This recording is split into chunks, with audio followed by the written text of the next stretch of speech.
So we're really excited to bring today's workshop to you. We have four wonderful speakers lined up to talk about these challenging and timely issues. Our first speaker is Dr. Chuck Slagan. Dr. Slagan has served as the Executive Director of Hope Psychological Services since 1990. His passion is in doing marriage and family therapy, especially in providing premarital counseling. He has been an adjunct professor at Gordon Conwell Theological Seminary, serves as a crisis intervention counselor, and also consults to churches and family-owned businesses. Prior to becoming a psychologist, he worked as an electrical engineer. Dr. Slagan received his PhD in pastoral psychology from Boston University, a MATS with a concentration in counseling from Gordon Conwell Theological Seminary, and a BSEE from the University of Michigan. He's married, has 2 children, 3 grandsons, and 1 newborn granddaughter. Dr. Slagan will be speaking to us today on encountering suicidal anger and survival guilt. Just to be aware, he will speak for about 30-40 minutes, and then there will be time for questions at the end of his session. So please hold your questions until the appropriate time. Thank you. And at this time, I would invite Dr. Slagan to speak to us. Well, thank you. It is not only a joy, but an honor and a privilege to be here before all of you. Some of you I know, most of you I don't. Just as a brief background, I grew up in Detroit, Michigan, actually. And so St. John's was my home growing up. And while growing up, my relatives, no one wanted to really talk about the genocide. I knew there were a lot of emotions around it, and my grandmother in town brought it up. All she would do was sit there and cry. My father would never talk about it. He was 5 years old when the family immigrated over here. So the whole idea of loss, grieving has been kind of part of what I've chased down over the years.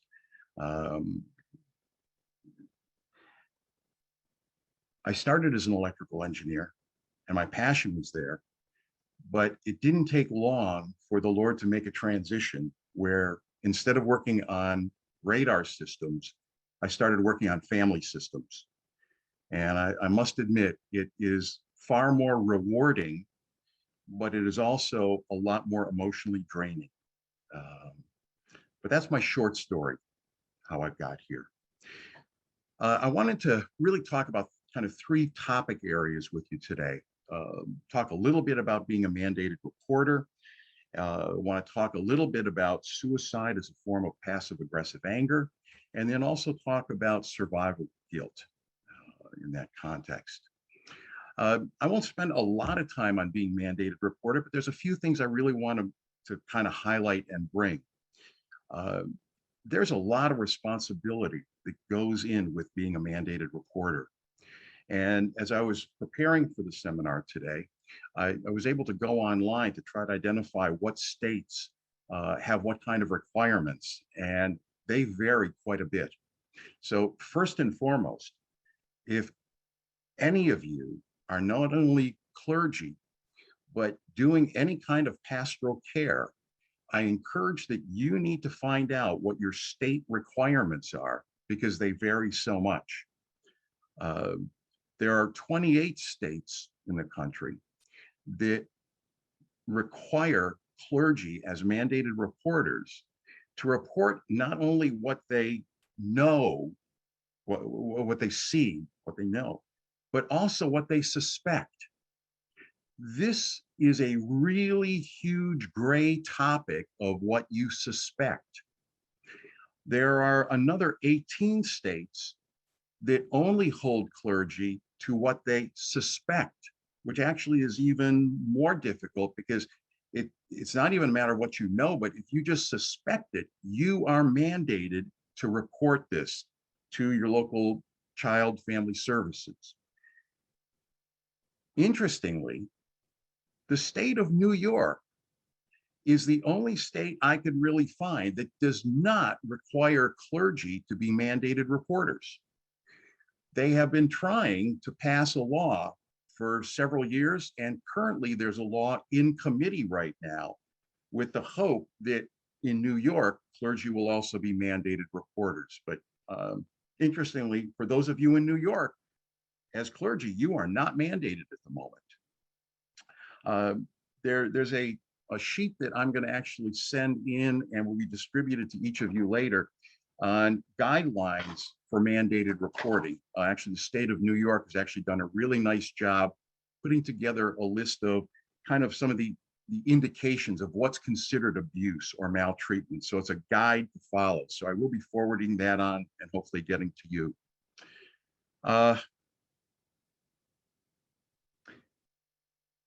We talk about being a mandated reporter. It primarily revolves around children, and it's protecting our children.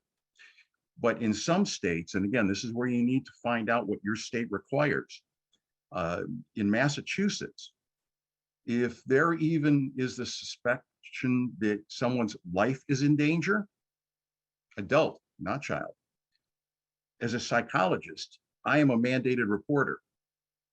So if there is someone who comes in and says to me, he's planning or she's planning on harming someone, or I hear something of that sort, I am actually obligated to call the police department and report that somebody's life's in danger. If I don't, and something bad happens, I actually can be sent to jail for a year. So I say to you, this is something very serious. There are also times, especially when people come into your office, where they may not even be aware you're a mandated reporter. I encourage when people come in and they're starting to talk about something and you're thinking, uh-oh, they may tell me something, share with them, stop them immediately and share with them. Let me just let you know, Mr. or Mrs. whoever, I am a mandated reporter. You need to know, if I hear this, I am required to make a phone call. You will lose friends over this. But I found through my own experience, it is much better to inform somebody ahead of time so they actually can take the responsibility of whether to share this information with you or not along the way. So take it seriously. A few years ago, well, actually, it's getting to be a long time ago, I had a lady in my office who was sharing that she'd been working with me for a while, but was going through a pretty decent depression. And part of her problem was that her husband of many years was acting more like a child than an adult. And instead of being there to help take care of her, he was kind of expecting her to help him, even to the point of he was a little overweight and he would have her tie his shoelaces for him every day as an adult. She got pretty tired of all this and started talking about being suicidal. We had a brief conversation about it. And then before I knew it, in the office, she opened her purse, pulled out a bottle of pills, and swallowed the entire bottle of pills in front of me. Thank God this doesn't happen too often. And I never thought it would actually happen to me, but it did. At that point, I needed to literally pick up the phone and dial 911. In the counseling center, we had other people sitting in the waiting room. There were other people in the office. Didn't matter to me. I wasn't worried about somebody being embarrassed. I wasn't worried about having other patients wait.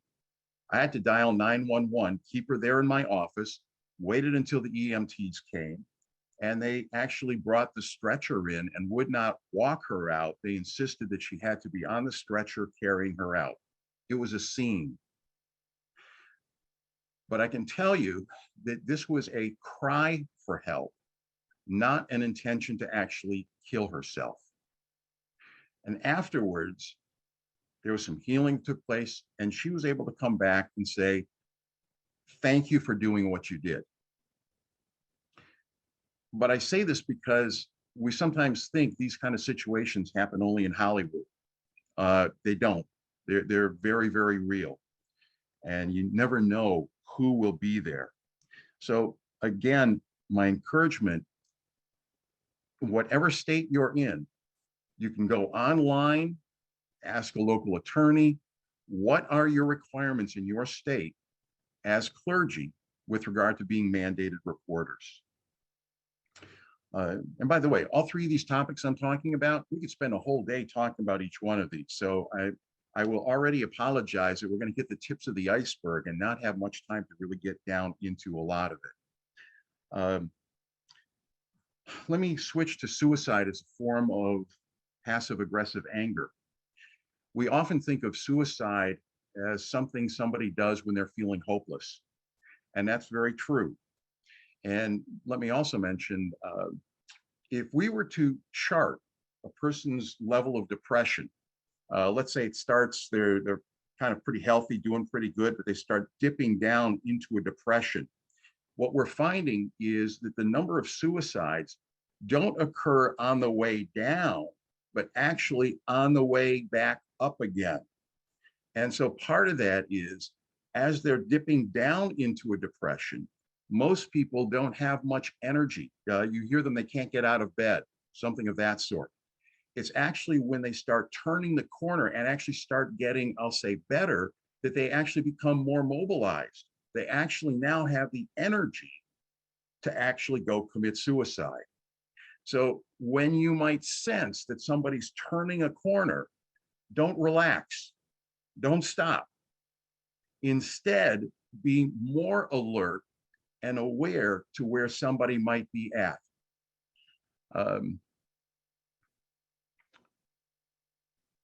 There are some people who will say something like, especially say a dating situation, if you leave me, I'm going to kill myself and it's all your fault. That's a form of passive aggressive anger. There are times when people will leave a suicide note. And in the suicide note, they'll blame somebody for what they're going to do. In some cases, not leaving a suicide note is some of the hardest things for family members to recover from, because in many cases, they don't have a clue why somebody took their life.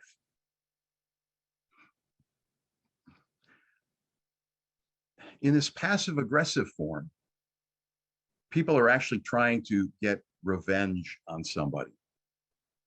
If you dump me, if you do X, Y, or Z, I'm going to kill myself and it's all your fault. And now that I've killed myself, I hope you are suffering, suffering, and suffering. The most tragic part is that in most cases, that sense of vengeance rarely happens. The other person doesn't feel that sense of suffering or guilt. And that's where, to me, these suicides are an absolute tragic waste of life, because their goal of getting revenge doesn't even come about. And this is where I go back to Deuteronomy 32:35, where God says, vengeance is mine. God is the only one who can do vengeance without it being a boomerang and coming back and hurting himself. Usually when we take vengeance on somebody, it usually hurts us more than we realize. Someone is murdered. You decide to go out and kill the murderer.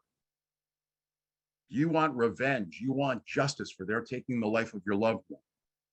What happens to you? You end up in jail. God is the only one who can do vengeance without it hurting himself. I'm going to use this now to swing into the whole idea of survival guilt. Because oftentimes when there's a suicide note that's left, there is a tendency to try to impose guilt on someone else along the way. Suicide guilt is basically that sense where a person feels they have some responsibility, or maybe a lot of responsibility, in why this person took their life. What I've found over the years is that for people who are grieving the loss of someone, especially through either a quick death, something that happens, like say in a car accident where it's unexpected, or there's a suicide, there's that sense of, I should have seen what was going on. I should have done more. And, and in that regard, that's where this person then takes on that responsibility for the person's death or loss. One of the things that we find is that especially where there's a kind of surprise, or whether it's kind of a sudden death or a suicide, our brains have literally a hard time trying to make sense or comprehending what just happened. I'm actually up here in northern New Hampshire right now at a Christian conference center where I do a lot of volunteer work, because 4 days ago, we had two key I shouldn't say volunteer, members of the ministry here, both dropped dead of a heart attack within 12 hours of each other. These are two key people in this organization. And the first one stunned everybody. When the second one happened 12 hours later, it was surreal. Everybody's walking around literally in a state of shock. I'm up here actually doing grief counseling for the rest of this week and for the weekend. Now, why am I sharing that with you? Because there's a lot of people struggling with survival guilt here, because part of the thought was these two men were literally working way too hard. And there's a bunch of us, and I include myself in here, who's been experiencing this sense of loss, but also that sense of, gosh, we should have told them to slow down more, or I should have done this, or I should have done that. Typically, when we're helping someone struggling with survival guilt, the most important thing you can do is listen. Listen, and then listen again. Too quickly, we try to step in and tell them, oh, no, you shouldn't feel guilty, and give them a bunch of reasons, whether they're kind of spiritual or not. But this is not a time when we want to turn off their grieving process. We actually want to allow their emotions to flow out, which is why I'm encouraging listen, listen, and keep listening. Again, part of what often happens in survival guilt, your brain is trying to make sense of something that's totally illogical. It's trying to solve a problem that has no solution to it. And because as humans, we like to be in control, we like to know what's going on, our brain is trying to conjure up something so that mentally there's a sense of peace and self-control. And so we'd rather think that we were responsible than having some unknown out there, which is why I'm saying if you try to logically explain something to someone in this state, it's not going to work, because they're not dealing logically. There's a sense of emotional overload. They're in a state of shock, literally. And they just need to talk to get it out, but they need some time and some breathing space to let this confusion literally settle down some along the way. I'm dating myself with all my gray hair, but back in 1980, there was a fantastic film called Ordinary People that was directed by Robert Redford, but it starred Donald Sutherland and Mary Tyler Moore as the mother and father. They had two sons, one of whom died, and then the second son was suicidal in the process. I would highly, highly recommend that if you're wanting to better understand survival guilt, watch that movie, Ordinary People. There's a fantastic job. What's his name? Judd Hirsch plays the psychologist in there. And again, you see the sense of listening, listening, and listening. And you see how powerful it is. Oftentimes with survival guilt also, there's that concern of, I should have seen. Tragically, over the last 15, 20 years, we've seen a lot of teenagers cutting. and cutting has been a too popular a thing. And unfortunately, sometimes when a teenager is cutting as a way of kind of crying for help, they sometimes cut too deep and they cut their artery. And unfortunately, they end up dying. And it's listed as a suicide. But I'm going to suggest to you that was not an intentional suicide. They never really intended to kill themselves. It's just they didn't really know what they were doing, and they actually cut a little too deep and it went too far. And the tragic part is, although Jesus can heal people from the dead, you and I can't. And that's the tragic part, that we can't do that. Sometimes we're hearing, especially teenagers who are overdosing. And again, they don't realize how few pills it takes to actually overdose. Or they'll take it with an assumption, my mom and dad are out tonight, but even though I overdose on the pills, they'll be home in an hour and they'll get me the help I need. But then for whatever reason, mom and dad stay out an extra couple hours, and by the time they come home, their child is no longer with them. So again, what we're seeing is a lot of suicides were actually not intentional in that regard. And again, that's where the survivors oftentimes will be feeling that sense of, oh, I missed something.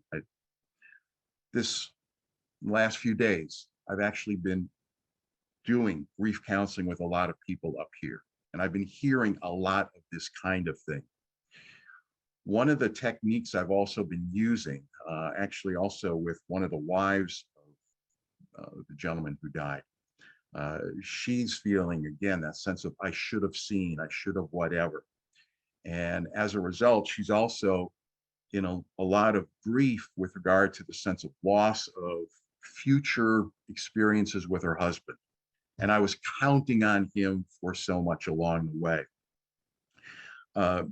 First off, I've tried to bring to her just that statement of, you are a bright, intelligent lady. When you're aware that something bad is happening, what do you usually do?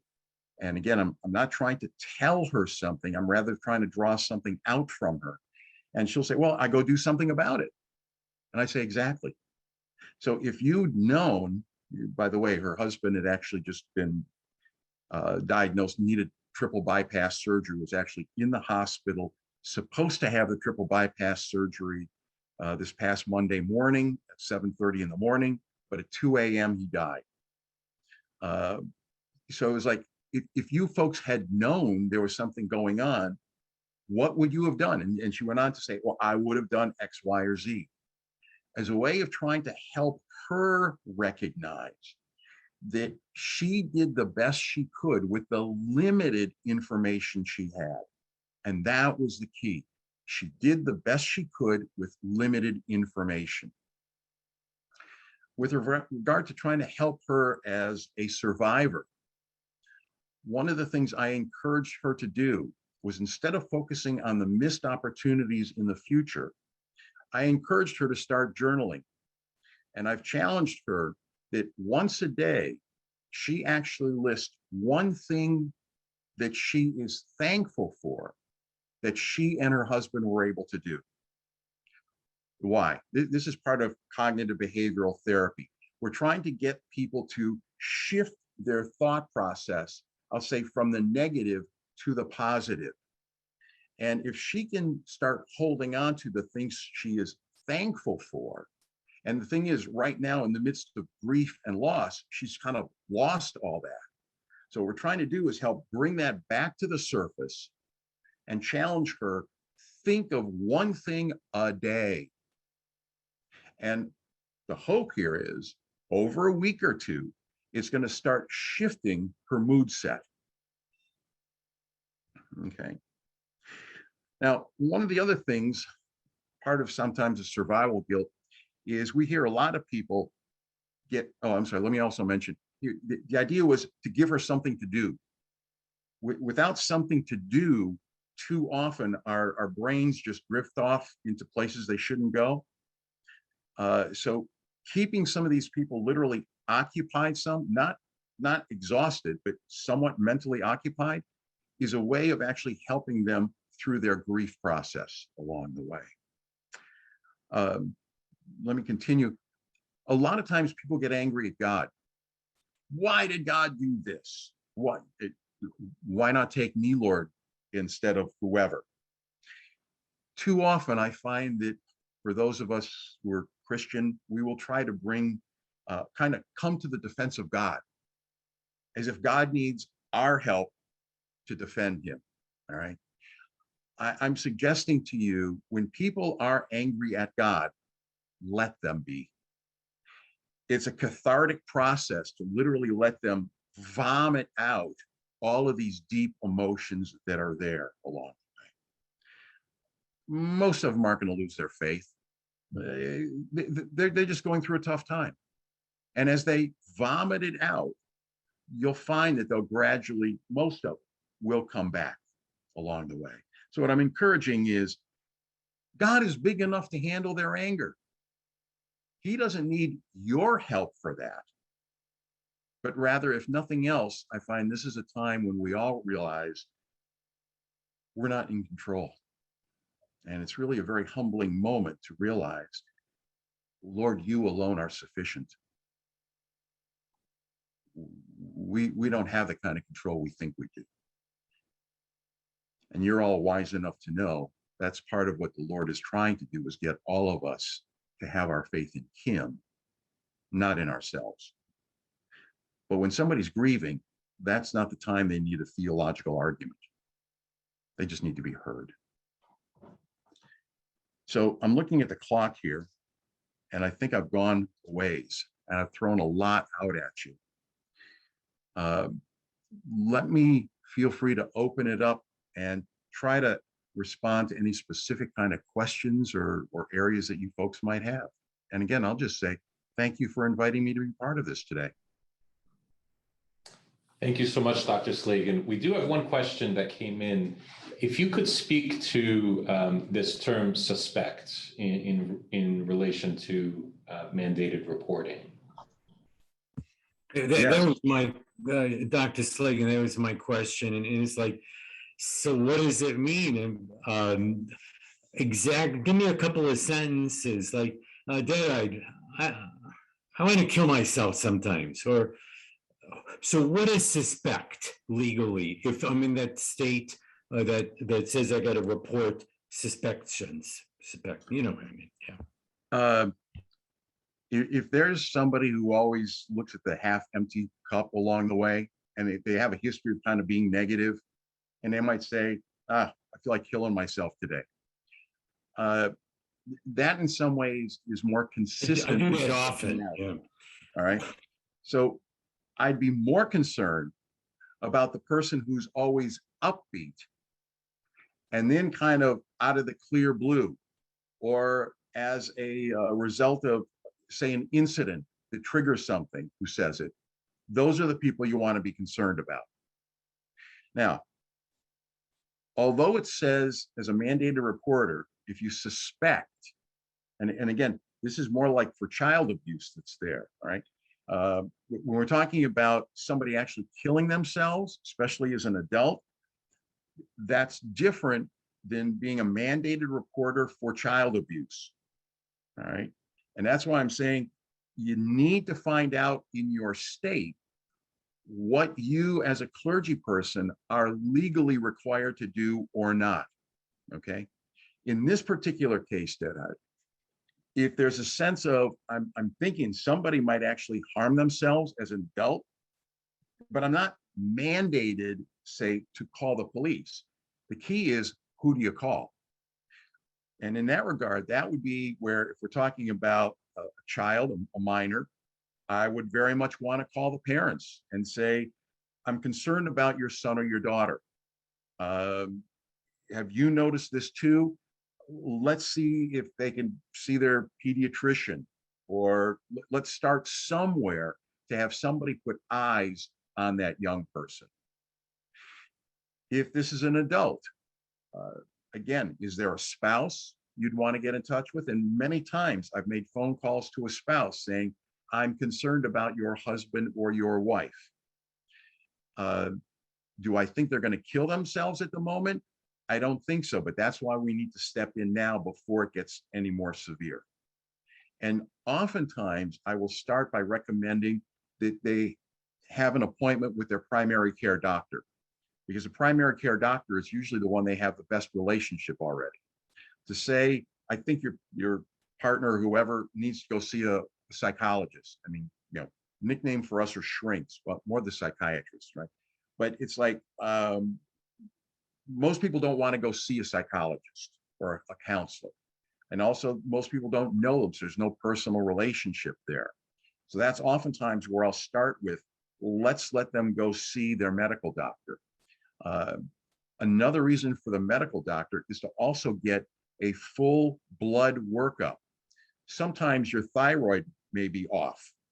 And if your thyroid is off, your body chemistry is off. You may be more prone for depression or something of that sort. And so again, this is where the primary doctor can also help rule out that there's no medical issue going on. But let's even think with regard to suspicion. You see somebody coming in, and I'll say an obvious thing is a black eye. Where did you get that black eye from? In schools right now, when, especially like at a gym class or something where kids might be changing clothes, if they see a black and blue mark somewhere, they'll ask, oh, where did you get that black and blue mark? And if little Johnny or Susie says, I fell off my bicycle, I got that black and blue mark. Okay, maybe you accepted that first time, but when you start seeing a second or a third one, there is now a suspicion that there is child abuse taking place at that home. So that becomes a visual thing. If the child is starting to say something like, my daddy's not very nice, and I got to tell you, it used to be that in the past, physical abuse was primarily with men. Sadly, I'm sorry to say, the ladies are gaining population, and it's not quite as high, but there are almost as many women who are becoming physically aggressive as there are men these days. So again, when you start hearing a child, not just once, but maybe a couple times saying something, that should raise a suspicion in that regard. Does that help, Deadhide? Good. Go to unmute. Yes, that helped to clarify. And yeah, sometimes I've been wrong. Sometimes I've been right. And I just wanted more information before I'm wrong again on something. Reporting, calling the 911, calling the cops. Okay, so here's another thing too. If you are not sure if something needs to be reported, instead of calling 911, you can just call the police department. You can also call child services, and in both cases, not give them your name. What you want to say is something like, I have a situation and I need to run it by somebody. And this is very typical. So oftentimes I will call children's services and I will say, I have a situation and I just need to run it by you to determine whether it needs to be reported or not. And I'll explain the situation. Oftentimes children's services are overwhelmed. They've got too many cases to deal with. So they might even come back and say something like, well, okay, are you going to be counseling the family? And if I say yes, they'll say, great, don't waste your time reporting it. Our concern is that they're getting the help they need right now.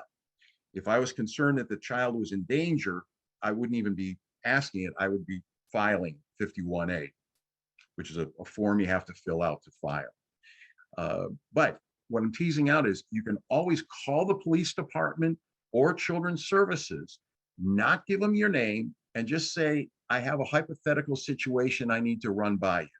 I guarantee you they will understand what you're talking about, because you won't be the first and you won't be the last. So if you're not sure, take the action to run it by somebody. I do a lot of work with clergy along the way throughout New England here.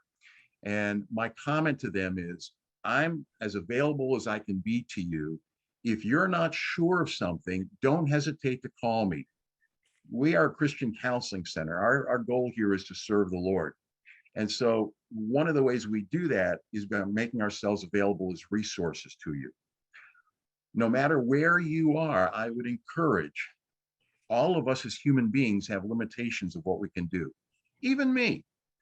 I have a referral list of people that I refer to when I'm even over my head.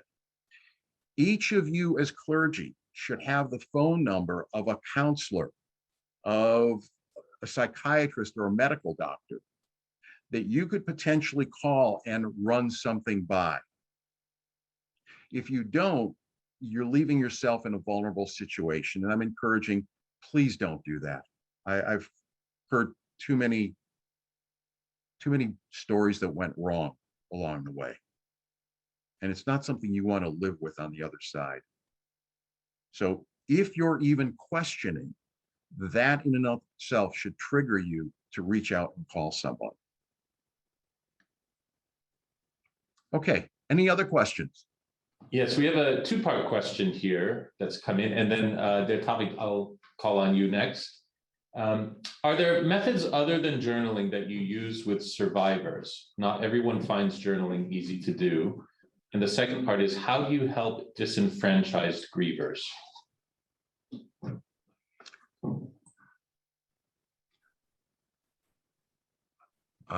Help me with what disenfranchised grievers means. These would be individuals who perhaps there was a suicide of a loved one. Maybe they were having an affair with this person. They're married and it's a secret affair, or maybe they're gay and they haven't come out to their family. And when their lover dies, nobody knows that they were secret lovers. And so their pain is hidden inside and they can't share it. It's not validated, it's not acknowledged.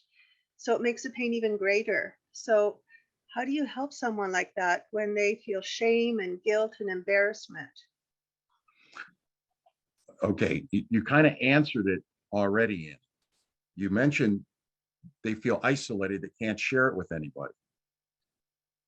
You provide yourself the opportunity to listen. They need to share it with somebody. They don't necessarily need to share it with those other parties that might have been involved. The key is they need to share it. And this may be the first place, might be, I'll say again, in a counseling office, whether if you're doing pastoral care or a pastor, it might be in your office. It may be a matter of just referring them to a therapist along the way. But again, you answered it when you said they don't know who to talk to.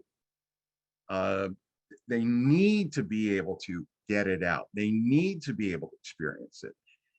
Oftentimes in that process of sharing it, if you allow me, some of their natural guilt is going to start leaking out because they were doing something they shouldn't have been doing. Otherwise, it wouldn't have been a secret. Right?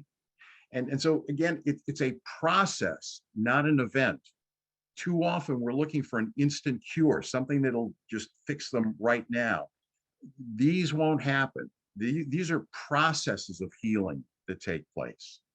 I sometimes think of take an onion, slice an onion in half, and you see all the different layers of onion that are there. I think of our emotions somewhat in that way. There are the surface emotions that are sometimes easy to get out, but they're the deeper ones that need to go in. And especially for someone who's lost a significant one, oftentimes their grieving is a process of going through different layers. They'll say something like, well, you know, we went through the funeral, the whatever, I've done all my grieving and I thought I've cried enough. And now here it is a year later and I'm crying all over again. When you talk to them about it, you'll find out they're actually driving a little deeper into the grief. So they've done the surface layers. They're now actually getting down deeper, so that I share with people, there will be numerous times when this grieving is going to resurface. For the wife I met with yesterday, I was sadly explaining her. She was kind of like, well, you know, all I'm doing is crying 5 minutes and I stop crying and I cry. I was like, well, I'm saddened to tell you this, but that's probably going to keep going on for at least a year. Because in this first year, there will be tons of firsts. Right now, there's going to be the first Christmas without her husband. Then there's going to be the first Valentine's without her husband. His first birthday, her first birthday. In the year, there will be filled with firsts. And each one of those will kind of rip the scab open and allow the pain to resurface. That was the bad news I offered her. What I shared with her is the good news is, with some time and healing, your recovery from each one of those will be faster and faster. So you're not going to be stuck in this deep depth. That will get shallower and shallower. That's what you can hope for. That's what you can look forward to along the way. But again, don't try to fix everything overnight. I mean, can you drop a tomato seed in the soil and then get tomatoes the next day? There's some things that just take some time. Did I get to both parts of that, Annie? Give me the other part I missed. The other part was about other forms of healing that a survivor can use other than journaling, because not everybody likes to write, and maybe art or exercise. You may have other suggestions. I'm just okay. I'm good. What you just mentioned, key action. That's what I was mentioning earlier, and I'm sorry I didn't say more about it. This is where offering some action is very important. Oftentimes I'm a grief counselor, so I go into banks when there's a robbery. I had to go into corporations when there's been somebody who's died suddenly or whatever. And so one of the things I encourage all people to do is find some action that they can take to help channel their grief energy. So for example, if there was an accident at a plant, okay, what might have caused the accident? What can they try to do so this doesn't happen again? In some cases, it may be a matter of saying, you want to put together a scholarship fund for somebody. And you hear about these stories all the time. They're on the news all the time, right? What was that big thing? The bucket of water, the cold water that we were spilling on everybody for Lou Gehrig's disease, was it? Right? That was exactly this kind of sense of action.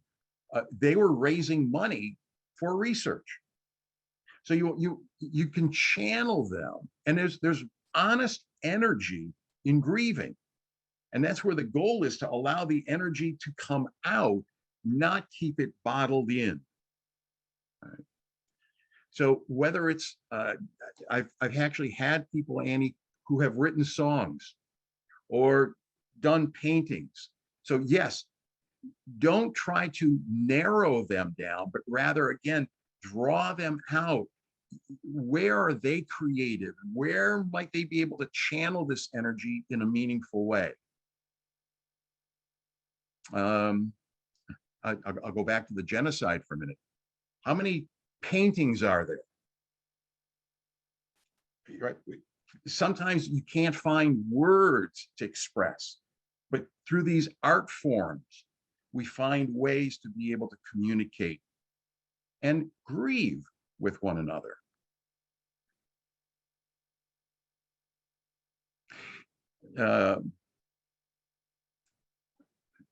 I forgot who else had a question here. Father Tate? Yeah. Thank you for your presentation, Doctor. A couple of things, because we had a suicide in our parish over the last year, and it's been very hard for all of us. A member of our parish council, who I had been meeting with for the year before. And one of the challenges, well, there's a couple of challenges, but one of the challenges is the survivor guilt of, I should have done more, I should have seen more. And I'm tempted to say the words, and I've resisted the temptation to say the words, you did the best you could. And the reason why I don't say that is because my understanding of the way we examine the depth of our sin in the Armenian church, who of us ever truly does the best that we can? I mean, we try, but there's always something more perhaps we could have done, some way we could have been more sensitive or caring or a better listener.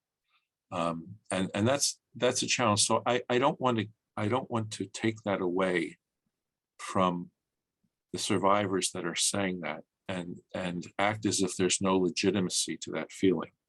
I don't want to give them what I think is a false belief that, yeah, there was nothing else you could have done. You did everything right. So that's one thing. And I don't know if you want to comment on that, but there's two comments I wanted to make. That's one. And the other one that I wanted to mention is helping the family cope in coming back to church. One of the things that's been brought to my attention, and I've spoken with parishioners about kind of informally, and it's strange to say it, but I think it's, for the time being, a helpful coping mechanism, is I've been told that one of the hardest things about coming back to church is when people look at them, this is a year after the suicide, and just ask a heartfelt, how are you doing? How are you doing? And they've said, I prefer they just say, it's good to see you. Because it's so hard to come to church and have to know that when I walk in the doors of the church, I'm going to have to talk about my grief every time I come to church, with all the concerned eyes and the hands touching their hands and the hugs and the sincere, kind of co-grieving. The reality is that having to face that every time they come to church ends up as an inhibitor. And so a number of people in our parish have now gone to the place of, it's good to see you. What's Excellent. new this week? I just wanted to share those two things, and if you have any comments to them, I'm curious. Thank you. Oh, I do. Like I said, we could spend an entire day talking about each one of these topics. So Deadheart, I'm glad you brought these both up. First off, part of what you're raising is, this is where we need to be educating our parishes and our communities, okay? And so you just said your congregation has now gotten to that place. I'd be curious, how did they get there? Because there typically is a sense of, I don't know, somebody's outdoor. There's something dirty or wrong with me along the way. Whether my child committed suicide, or even if I have a child that has mental illness issues along the way. And in our communities, we do not do a very good job embracing. We're judgmental. So can I ask you, Dada, how did your congregation get to that place? Because that's fantastic. Well, I asked the widow, what would make it easier for you to come to church? What's hard about coming? And she shared that.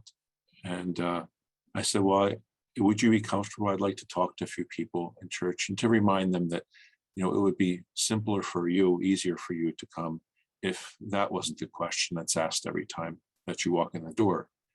And she said she'd be okay with that. And then I spoke with a few people in the church who I know speak with other people in the church.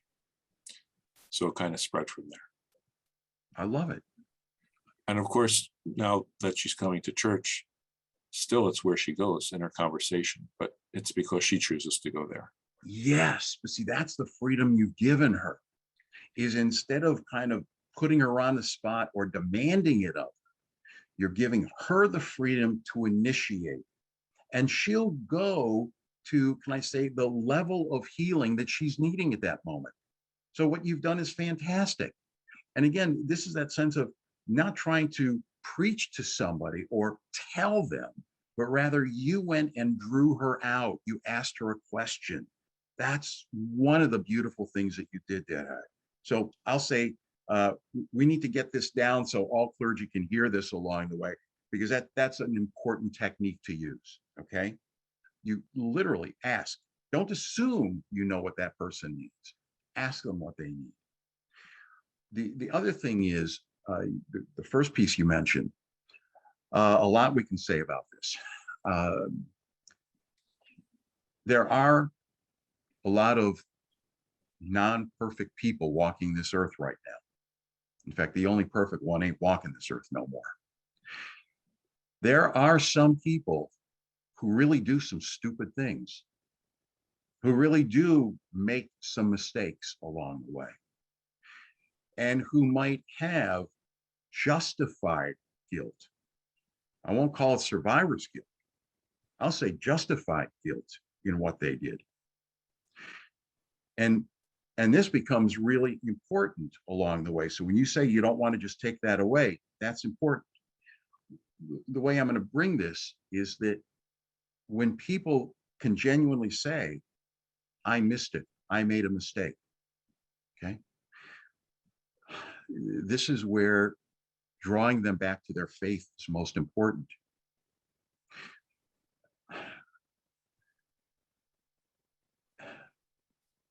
What is it that God calls us to do when we've sinned?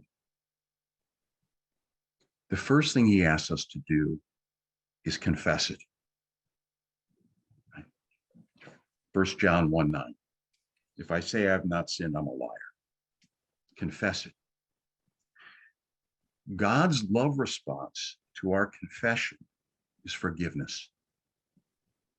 That's him holding a hand out to saying, okay, you screwed up, but let's shake and let's be friends again. As God forgives us, our response in handshake is repentance.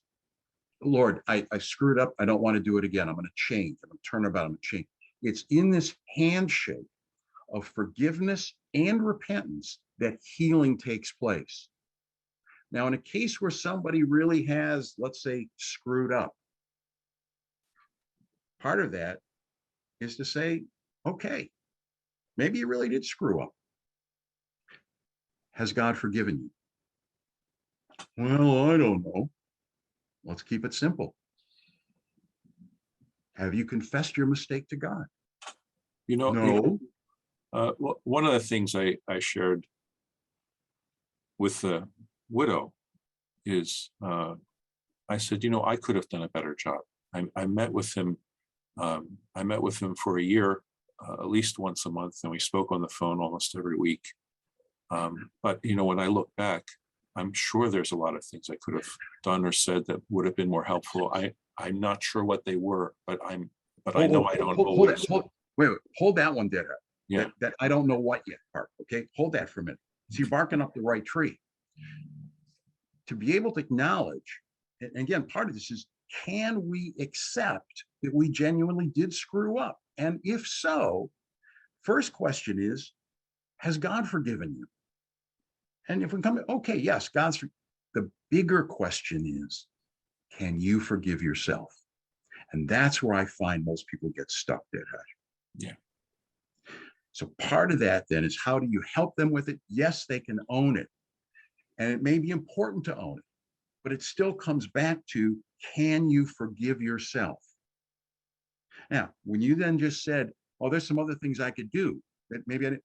This is that place of action again, where we're talking to Annie, that to be able to sit down maybe as a group of people and kind of debrief on it, go back and look at it again, going, what might we have missed?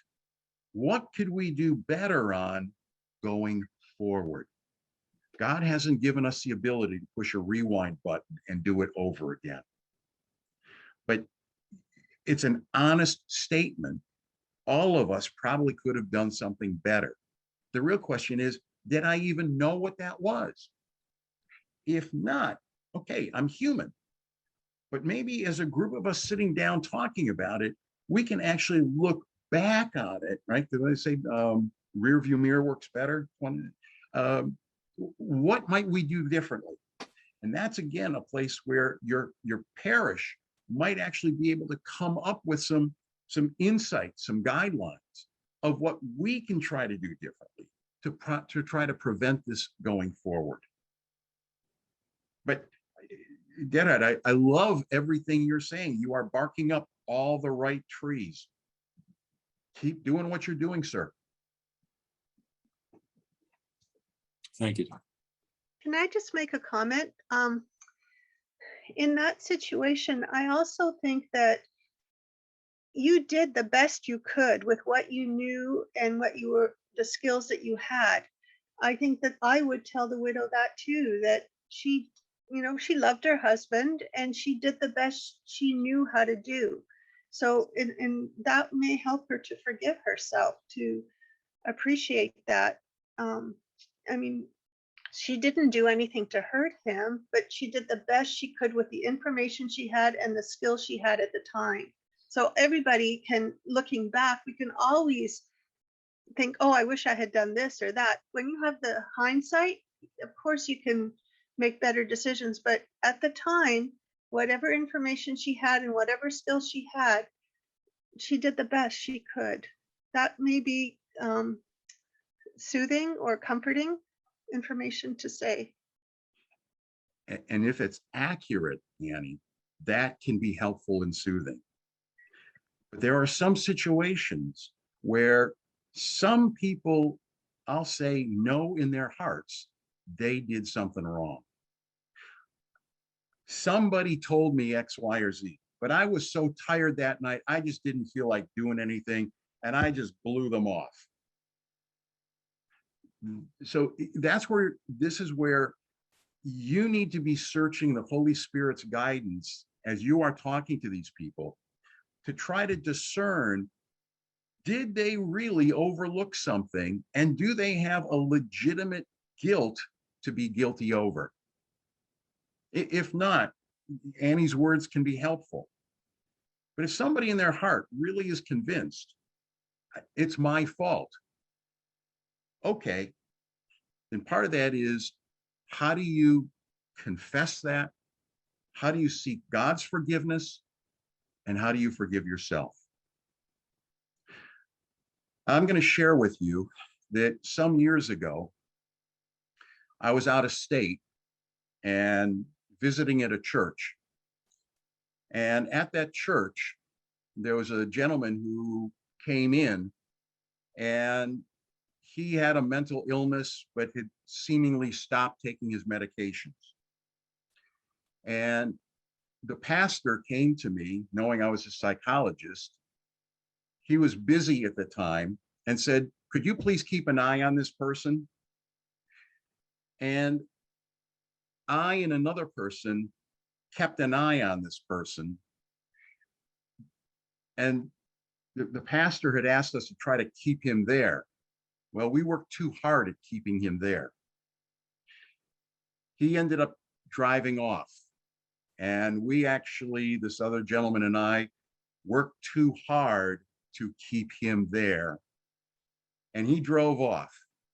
And he drove off wildly. I'm going to say, long story short, this young man ended up going back to his house. Police were notified, went to his house. He pulled out a gun and started shooting at a police car. Within minutes, there was like a SWAT team at the house, and this young man was shot. I don't know whether to say I was privileged or burdened or what, but I got to go to the hospital and I actually saw this body laying on the slab. I will honestly tell you, for a long time, I felt responsible because I did not handle it well. I guarantee you, I learned a whole lot from that incident. And I didn't sleep well for a while. And the mental image of seeing this person's dead body on the table is still in my head. God has not given me the ability to erase that image. And in some cases, I thank him for that image because it's a reminder to me of not trying to be everybody's savior. But it took a long time for me to also forgive myself. It didn't happen overnight. I probably still make some mistakes because I'm human. I hope I don't make some of those bigger ones again. And so again, your thought of letting people own their guilt, that's a very, very appropriate one. And again, that's part of where, for all of us in this kind of healthcare profession, we need to try to discern, is there some legitimacy to somebody saying, I feel guilty? If so, then your journey with them is to help them not only accept it, but also challenge, can you forgive yourself? And if they're saying, no, I can't forgive myself, that's a bigger topic. That's a bigger issue. And that may be where you refer that person in for some deeper counseling along the way. You folks are asking some really, really good and difficult questions. Dr. Slagan, thank you so much for your presentation this morning. I know we have additional questions, but in the interest of sticking to our schedule and being sensitive of everybody's time, we'll end here. Please join me in thanking Dr. Slagan for this really useful and helpful presentation. Well, again, thank you for honoring me to be part of all this. Thank you, Dr. Slagan. All righty. I need to leave to go do some grief counseling, but please know I'm looking forward to watching the video of this to see all these other great presentations as well. May the Lord be with you the rest of this day. Also with you. Thank you. Thank you. Bye-bye. If you could all bear with us for just 2 minutes as we get situated for our next presentation, we'll be joining you shortly.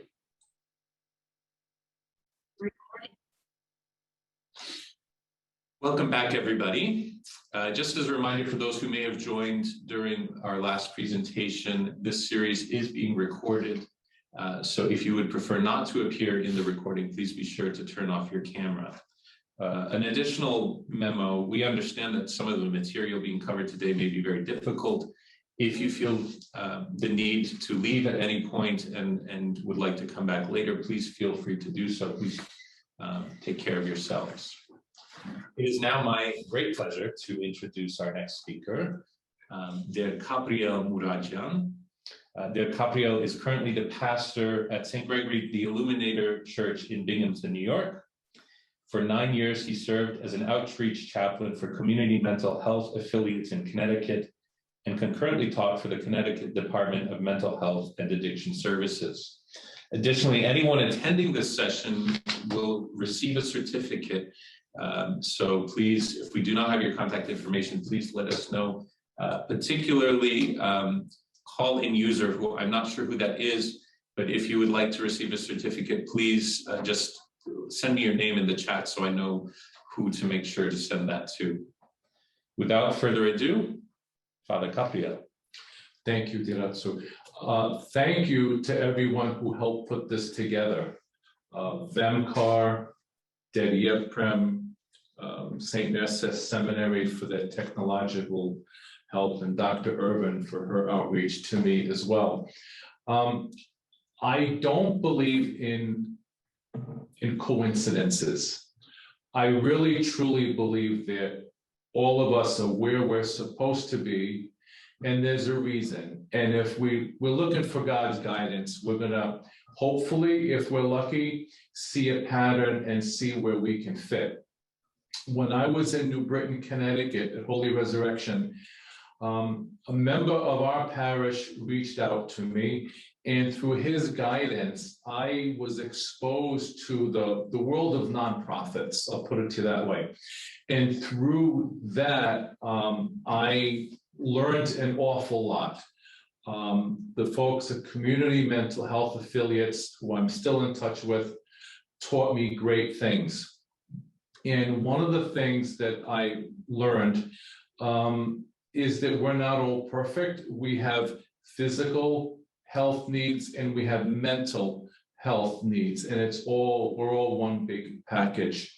So through my experiences with them and learning from them, I then was educated in the best way I can say it through the Department of Mental Health and Addiction Services regarding gambling issues, and specific to the topic today of suicide recognition, suicide awareness.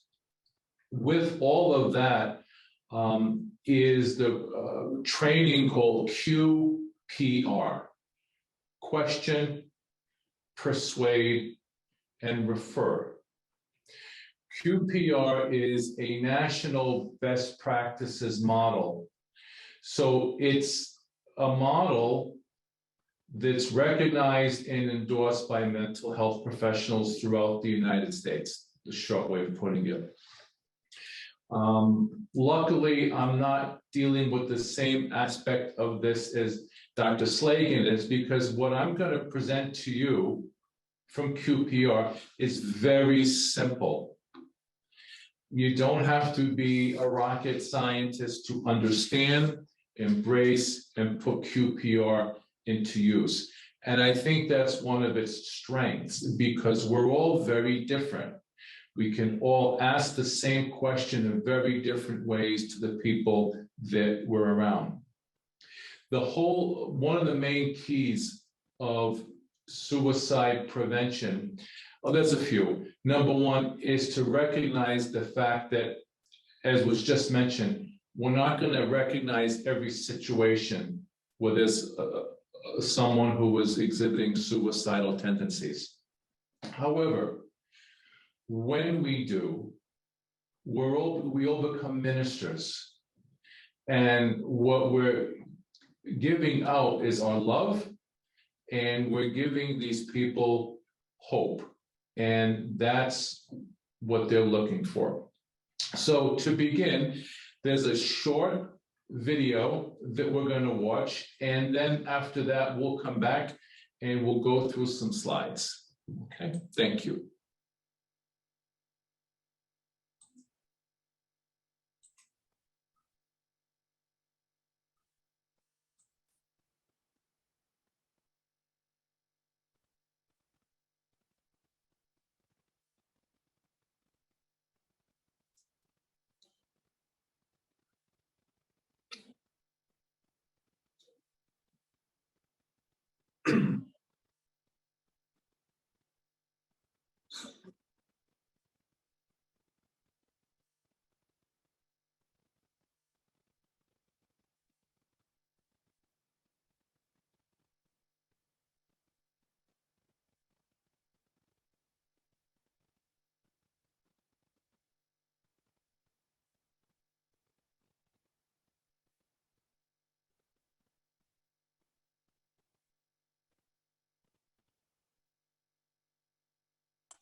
There's no sound, you know.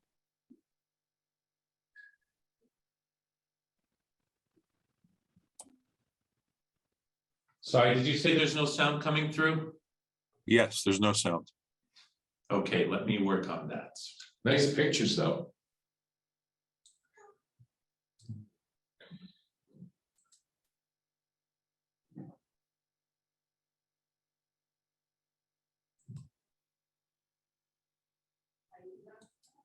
Research shows that the odds of surviving a Is there sound now?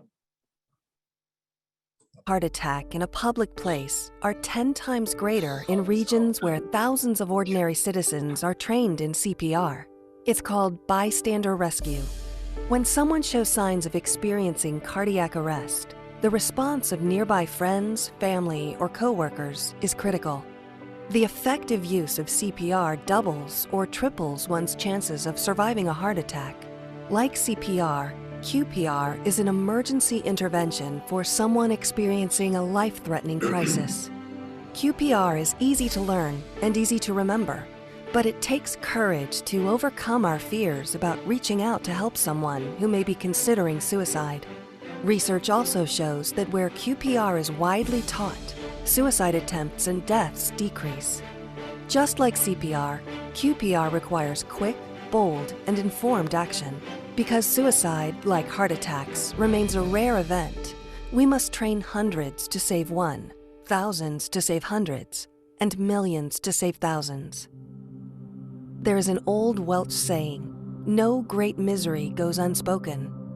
When we have a toothache, we tell people. We don't hide our pain. But because of the stigma and taboo around the word suicide, many people considering suicide don't speak plainly about their suffering. They fear our rejection. They fear that if they say something, we will ridicule them or make fun of them. As a result, people thinking about suicide often use indirect language, They hint at what they're thinking of doing. They send us coded messages, and they suffer in silence. Called suicide warning signs, QPR training teaches you how to recognize these warning signs, quickly decode them, and then question the person in an informed and compassionate manner to learn if they are considering suicide. Just as talking about physical pain helps diminish it, talking about suicide with someone willing and able to listen reduces psychological pain almost immediately. Trained QPR gatekeepers are merchants of hope, and hope helps prevent suicide. Millions of people have now been trained in QPR. Rigorous independent research studies support QPR as effective, and thousands of personal stories assure us that QPR is saving lives. When you use QPR, not everyone will be suicidal. Some people are simply stressed to the breaking point, but they still need help you can give. Please note that you cannot put the idea of suicide into someone's mind. People are either thinking about suicide or they're not. The fear of putting the idea of suicide into someone's head is a myth that keeps us from acting when we should do just the opposite. QPR is a universal intervention for people in pain, whether they're thinking about suicide or not. While it takes a special courage to overcome our fears, we will teach you how to ask about suicide and to offer hope through listening. Listening is the power tool that restores hope in the hopeless. We know you can do this, and we will show you how. Preventing suicide. It's what people do.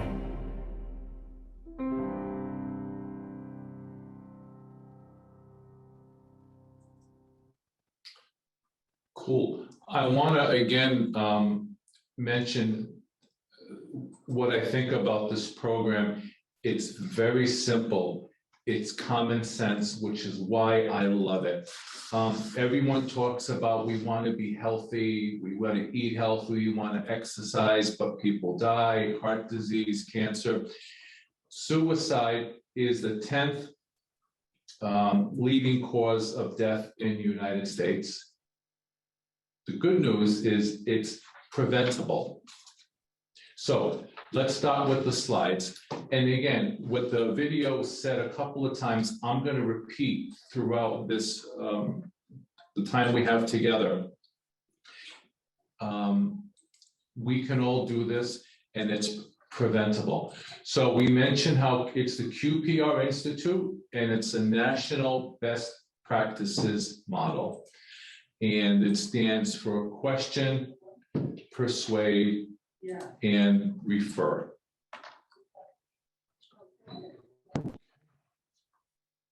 Getting the slides. Okay. This is not counseling. Again, I'm going to dovetail off of what Dr. Slagan said. We don't give advice. We go out and we find people. But what QPR is intended to do, just like it says, is to offer hope through positive actions. We're all ministers of hope. Now, there are suicide myths and there are facts. And you just heard from the video, a myth. No one can stop a suicide. If it's going to happen, it's going to happen. Well, the fact is, if people get the help that they need, they may not be. Typically, professionals have told me that suicidal tendencies increase with the person for a couple of weeks and then they subside. So if you're there at the right time and you can see the warning signs, you'll know what to do. And the what to do is what we'll get to in a little bit. So you think someone might be, but you're afraid, if I confront them, I'll really make them angry. That's a myth. The fact is, asking someone directly lowers their anxiety. I have some police officers in Providence and some back in New Britain who, when they caught someone stealing after repeated attempts of trying to solve these robberies, the person would say, he would exhale, you know what, thank God you guys caught me. Yeah, it was me. So in that same realm, don't be afraid. Another myth, only an expert can prevent a suicide. That's a myth. The fact is, it's everyone's business. But through trainings like this and others, you learn to recognize what the warning signs may be. Excuse me, you need to move the slides as you speak. Okay, Sorry. no problem. A myth, suicidal people keep their plans to themselves. The fact, most people subliminally, I wasn't sure I'd be able to say that word right, they communicate their intentions. Myth, those who talk about suicide, they won't do it. The fact is, people who talk about suicide may attempt an act of self-harm, of self-destruction. Another myth, once a person decides to attempt it, there's nothing anyone can do to stop them. Bottom line, suicide is the most preventable kind of death. Any action is good action. How? Ask the question. The more clues you kind of put together, take it seriously. So there are direct verbal clues that people say, can't get any more blunt than this. I've decided to kill myself. I wish I were dead. I'm gonna commit suicide. I'm gonna end it all. If such and such, if this doesn't happen, if that doesn't happen, I'm gonna kill myself. They're all there. Indirect.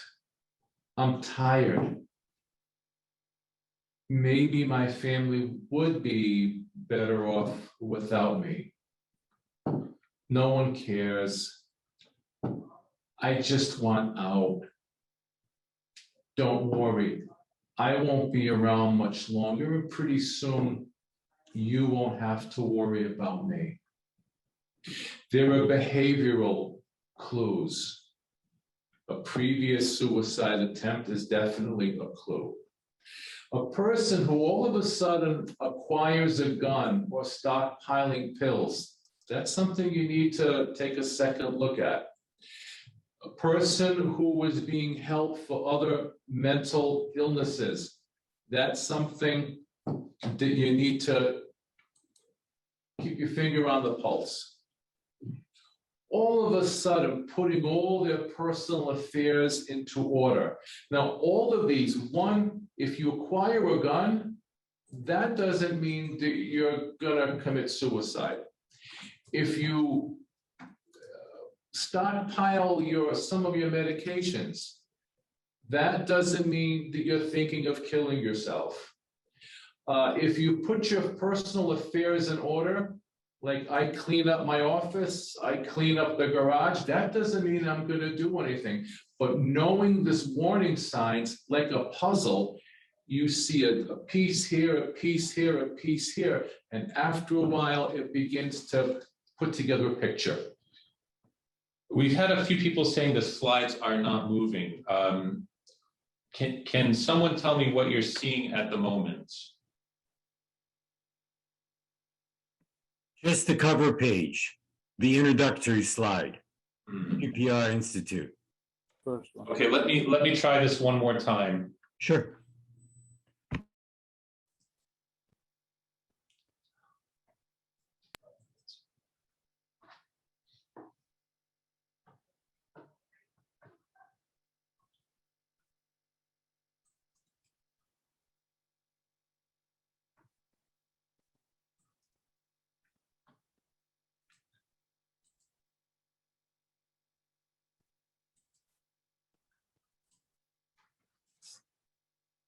What do you see now?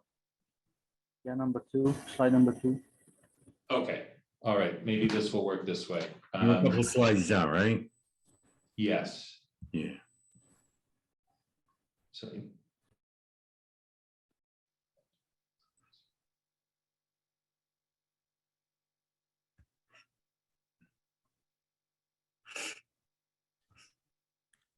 the PowerPoint is also in, I think, the instructor's mode. I don't know if you press start slideshow, because we're seeing all the sidebars. Yeah. Not that that matters, but it does make it bigger when you. Okay, I will try that again. I did it, the slideshow the first time, and for some reason it didn't work. Let me see if this will work.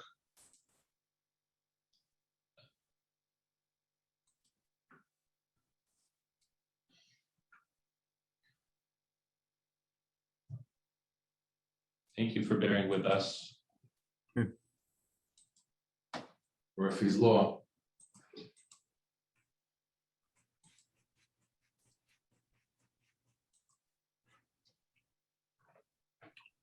And this would be something good to send out when you start producing this.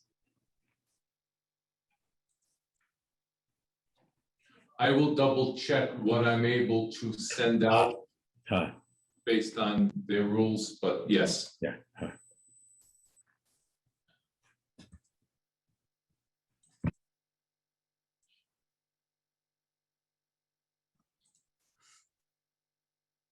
And Derhard has also provided a book that goes with these slides. We will be sending that out.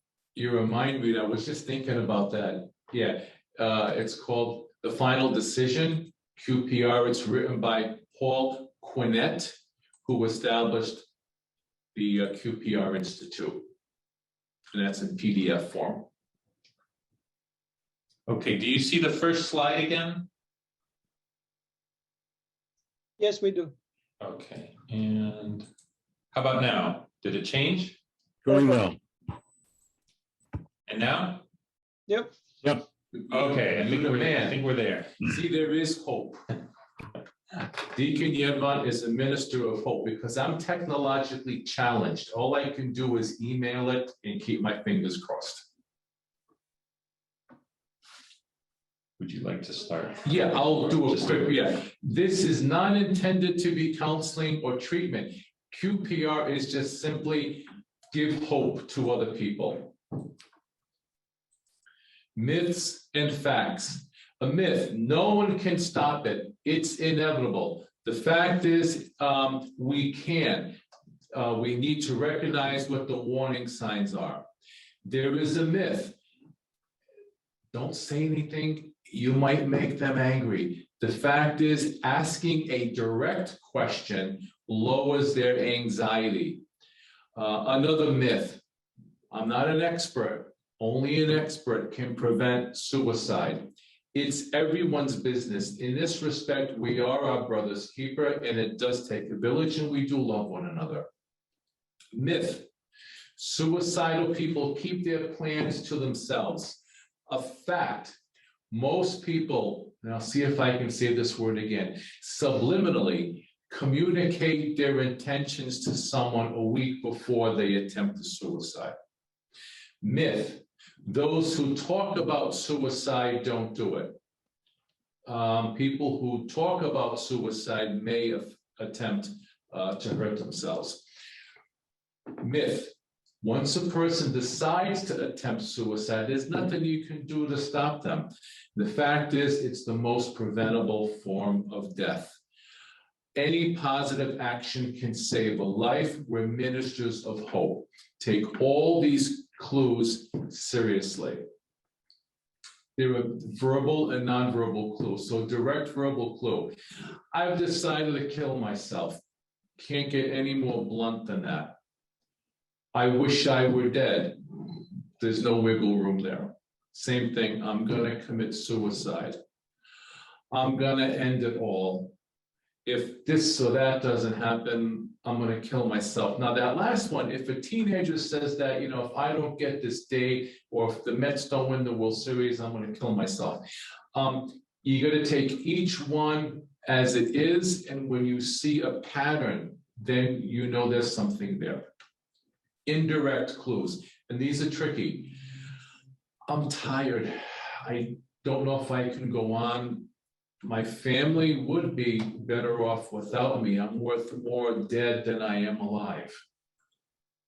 No one cares if I'm dead. No one will miss me. I just want out. I won't be around. I won't be a burden to you much longer. You won't have to worry about it. These are indirect clues that sometimes people weave in. So hearing these and seeing these, you'll understand them better as time goes on and you're with people. A definite clue is if the person previously decided to attempt suicide. Acquiring a gun or stockpiling pills, one or the other doesn't always equal suicide, but it's a pattern that you need to be aware of. If there are other mental health illnesses that the person has while they all of a sudden got a gun, while they all of a sudden stockpiling pills, and putting their affairs in order all of a sudden when previously they just let things slide. I have a friend who has a baseball bat that was signed, I forgot what famous baseball player was, but he values this. If he gave that away, I'm gonna think something's up with him, he's not right. Not that it means he's suicidal, but it's a pattern. A sudden interest or sudden disinterest in religion in of itself does not mean the person is suicidal, but if it's part of a pattern. Same thing with drug or alcohol abuse, not use. And obviously, unexplained anger. It could be just for one day, you got something in the mail from the IRS. Doesn't mean you're suicidal. But if you put all these pictures together like dots on a printer, all of a sudden you start to see a picture. There are situational clues that can put anyone very much nervous. Being fired from a job or a young person expelled from school. A move. I didn't want to move. My parents say we have to move, but I'm going to lose all my friends. The loss of a major relationship. That could be boyfriend, girlfriend, and it also could be a health caregiver that they've lost. Death of a spouse, death of a child, any death can all be a very heavy situational clue. Again, in of itself does not mean the person is suicidal, but you put everything together and you may start to see a picture. Continuing with that, a terminal illness, unexpected loss of freedom or fear of punishment, incarceration, loss or anticipated loss of financial security, like they say about marriages and divorce. Not enough money, too much money brings on a lot of stresses. And as previously mentioned, the loss of someone that they put all their trust into, a counselor, a therapist, or a teacher. One of these does not equal suicidal tendencies, but it's a pattern that you need to be aware of, and not wanting to be a burden to others. So there are tips for asking the suicidal question. If you're not sure, ask the question. If the person is cagey, so what? Keep asking. Talk to the person one-on-one without, going like this, checking the watch and, I'm listening to you and texting. Give them all of your attention. And sometimes the problem I have is not to interrupt. Let the person talk freely. Give them all of your time because it's their life that's at stake. We don't all walk around with resources, but in your phone, at least have the name of one person that you know, a professional that you can reach out to. You can say to that person, I'm going to call someone right now. You have my complete attention. I will take you there. I want you to live. Those words work.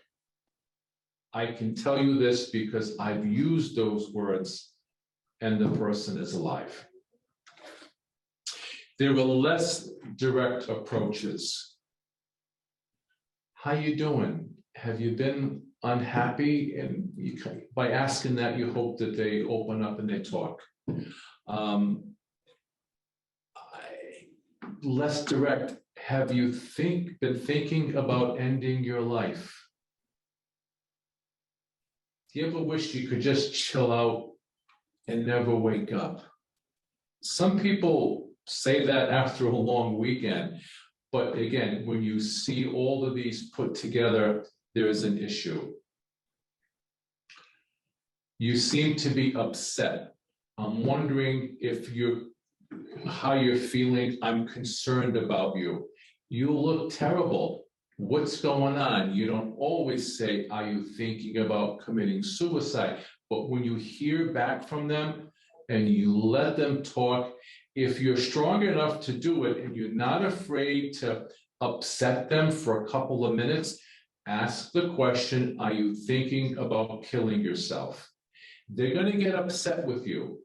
I've had people really upset with me.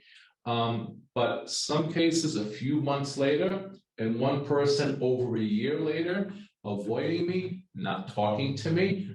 I got a phone call and I knew the person's voice and they said, I just wanted to say thank you. So let that be a source of strength. Like with little children, there's ways to ask and there's ways not to ask the questions. So you're not thinking of hurting yourself or doing something like that, are you? They'll say, oh no. It's like asking a little kid, you didn't eat the last Oreo. You wouldn't say, are you thinking about doing anything stupid? Because to that person, what their feelings are not stupid, they're real, they're valid feelings. Okay? They're always in search of hope. Persuade them. Hamozanel them. We can all do this. Listen to them. Give them your full attention. Suicide is not the problem. They perceive that problem, a problem, and they think suicide is the answer. It's not. Never, ever judge them. Just love them and offer hope in any possible way that you can. And then ask the question, I'm going to take you to go see someone. Will you go with me? Let me help you. Come on. Now listen, will you promise not to hurt yourself, not to kill yourself until we found some help, and stay with that person? Cancel whatever you need to cancel. Put on hold any appointments you have because someone's life is really hanging right there. Your willingness to do that means the world to them because they're searching for hope and your hope personified. So now after doing all of this, you've got to refer them. They don't think that they can be helped. So there's more that we need to do. We need to take someone right to somebody, and those professionals who treat people, they'll understand what you're saying and they'll clear the decks and they'll receive them and that person, and you put that person in good hands. Make the arrangement any way you can and always continue with them and get them the best referral that you can. Again, we're ministers of hope, and if hope doesn't last this long. We have to remember that we need to get involved. If someone recognizes something's not right here and you're a little hesitant, find someone who is and let that person take the lead. A friend of mine, this is not a quote from her, but the person who I co-taught these classes with throughout Connecticut, her nephew tried to take his life, and they were far away from a hospital. And she kept telling him in the back seat while someone else was driving, I want you to live. And later on in the hospital, thankfully, this young man survived. He said to her, I wasn't quite sure where I was. I'm not quite sure what I did, but I decided to fight. I decided to hang in there because I could hear you telling me that you wanted me to live. It makes a difference. It does take a village. We can't do everything. So get other family members involved, religious people involved, obviously physicians involved. Like Dr. Slagan mentioned, a thyroid test, I would have never known that that would be one clue. So get everyone involved. For this to be effective, we all need to do this together. One person can't do everything. And like any other professional that we put our hope and our trust in, follow up. Just don't show up and be there, make a grand appearance when there's an issue. Let them know that you care on a good day, that you're thinking of them. And that's another way of giving them continued hope. Again, I seem to be copying a lot of what he said. We're not planting a tomato seed for a tomato plant today, and we're going to have it tomorrow. But we plant the seeds of hope. And every day that we show people love and that we care, we're watering that plant and those seeds of hope. And hope does prevent suicide. Okay, this is very much an abridged version of all of this. We're on, okay. This is an abridged version. There are different versions of QPR for teachers, for veterans, for religious folks. There's a different twist on all of them. There's longer, more interactive videos that are involved, but I didn't want to present a long video on this. The best thing that we can do is to continue to show people that we care. You don't need a prescription for that. And it works. I can give you countless examples of wellness calls that I've placed to police departments, members of the Teamsters, when I was their chaplain, who put this into practice. If it's the wrong call and the person wasn't suicidal yet, they're going to be really upset with you, but they will come around when they're in a good place, and they will say thank you to you. I continue to do this because I know it works and it saves lives. Years ago, there was a commercial for, I think, Head and Shoulders, a VO5, and the thing was, I told two people, and they told two people, and they told two people, and so on.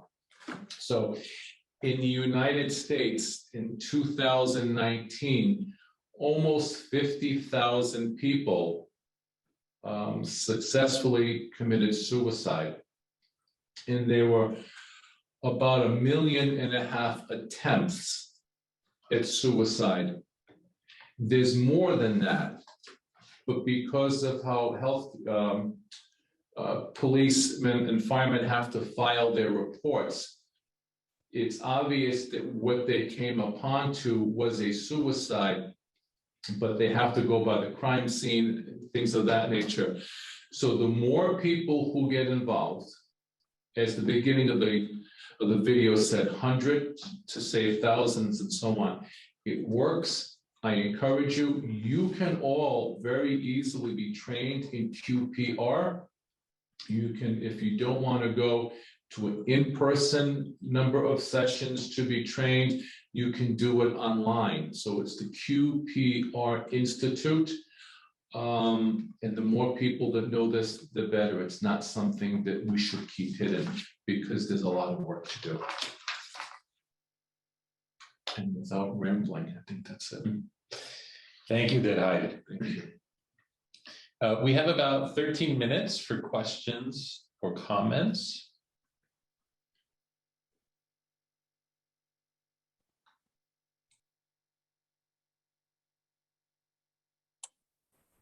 Yeah, thank you, Derha, for your presentation. I wanted to add something to the list of things to look for. In the suicide that we just had in our parish, the person that took their life had been in counseling with the encouragement of myself and the family for years, and had been on various psychiatric medications. Tried one, tried another, because with psychiatric medications, it takes a while to understand which one's going to work best, if at all, with the person. And even went to the extent of having ketamine treatments. To all of the medications and all of the counseling and the inpatient sessions that he had and the extensive outpatient sessions that he had, through all of that, at the end of it, before he took his life, when I was talking with him, what he was saying most is, I don't feel anything. And to me, that's very telling. You know, I don't feel anything anymore. I have a hard time understanding those words. I don't feel anything, but those were the words in our last discussion. And I think that's just another thing that we have to listen for. I especially like what you said, I want you to live. I think those are good words to remember as well. I can't hear you if you're speaking. Der Gabriel, you're muted. Thank you too for what you shared. The I want you to live, it works. You're sharing this, that I don't feel anything. Someone a lot smarter than me, a psychologist back in New Britain, talked about numbness to me about in general. So I think that kind of goes along with I don't feel anything. You're absolutely right, and I'm going to keep that in my notes. Thank you, Deb, for everything.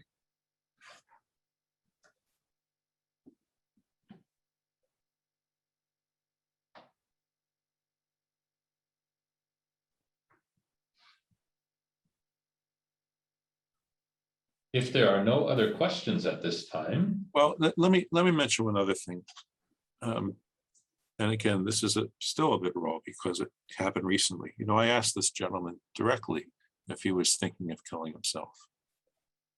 And his response was, well, that would be a sin, wouldn't it? And we talked about that, but he didn't answer my question. So I asked him again. And his answer was, I could never do that to my wife and kids. But I think when he said that, he was lying. Or maybe he was telling the truth and changed his mind later, because it wasn't long after that he took his life. So part of what I'm wondering, and I don't have an answer for this, is if we ask the question directly and they deny, and we still suspect that they're not telling the truth, how hard do we push? I mean, I don't know. This is one of the questions I've asked myself so many times. You know, maybe if I had pushed harder, maybe if I had said, you're full of it, that I don't think you're telling me the truth, you know. But, you know, trying to have unconditional positive regard, you know, and to believe what he's saying is his true experience and trust. But myself, the family, the whole parish were just shocked. I don't have an answer. I wish I could give you a hug over the phone. In lieu of a hug, what I will share with you is I know of a family member who was out socially with a sibling and showed no signs at all, no suicidal tendencies, no signs of mental illness. And when they finished the social engagement, one of the siblings took his own life. So there was zero history known to a close sibling. So you can't blame yourself. People who are have those tendencies, they do hide them. You can be Charles Darrow, you can be F. Lee Bailey, ask the question any which way you want, sideways, deadhead. We're still not gonna solve every one. So that's the best way I can respond, besides a hug to you. Thank you, Dara. Thank you. May I? Go ahead. Go ahead. Okay, I was just wondering about, there's a lot of young people on social media, and there are predators on social media who prey on young people who have depression and mental illness and encourage them to commit suicide and pretend that they are, also thinking about suicide. And how do we protect our young people from predators like this? Because that is happening, young people who go to university, who commit suicide, who may be facing a lot of challenges in the new environment. And they're all so fluent on social media. And as parents, we're not as aware of what's going on. We don't have control over what they're doing on social media, and we don't know who's influencing. I know you did say they are not influenced. It has to come from inside them, but still they can be in some ways influenced. Absolutely, and that's a fantastic question. Personally, as a parish priest, I learned, well, actually as a husband and a father, I will learn that as a parent, we have to be vigilant, and to be the most effective parent that we want to be for the best outcome for our children, we cannot be their friends. And I know of many parents who they want to be their child's friend. They don't want to hurt their feelings, let them do what they want to do. So vigilance in a good sense to look out for them. And the other one is verbally, to talk to our kids. Talking to them, I'll just share this.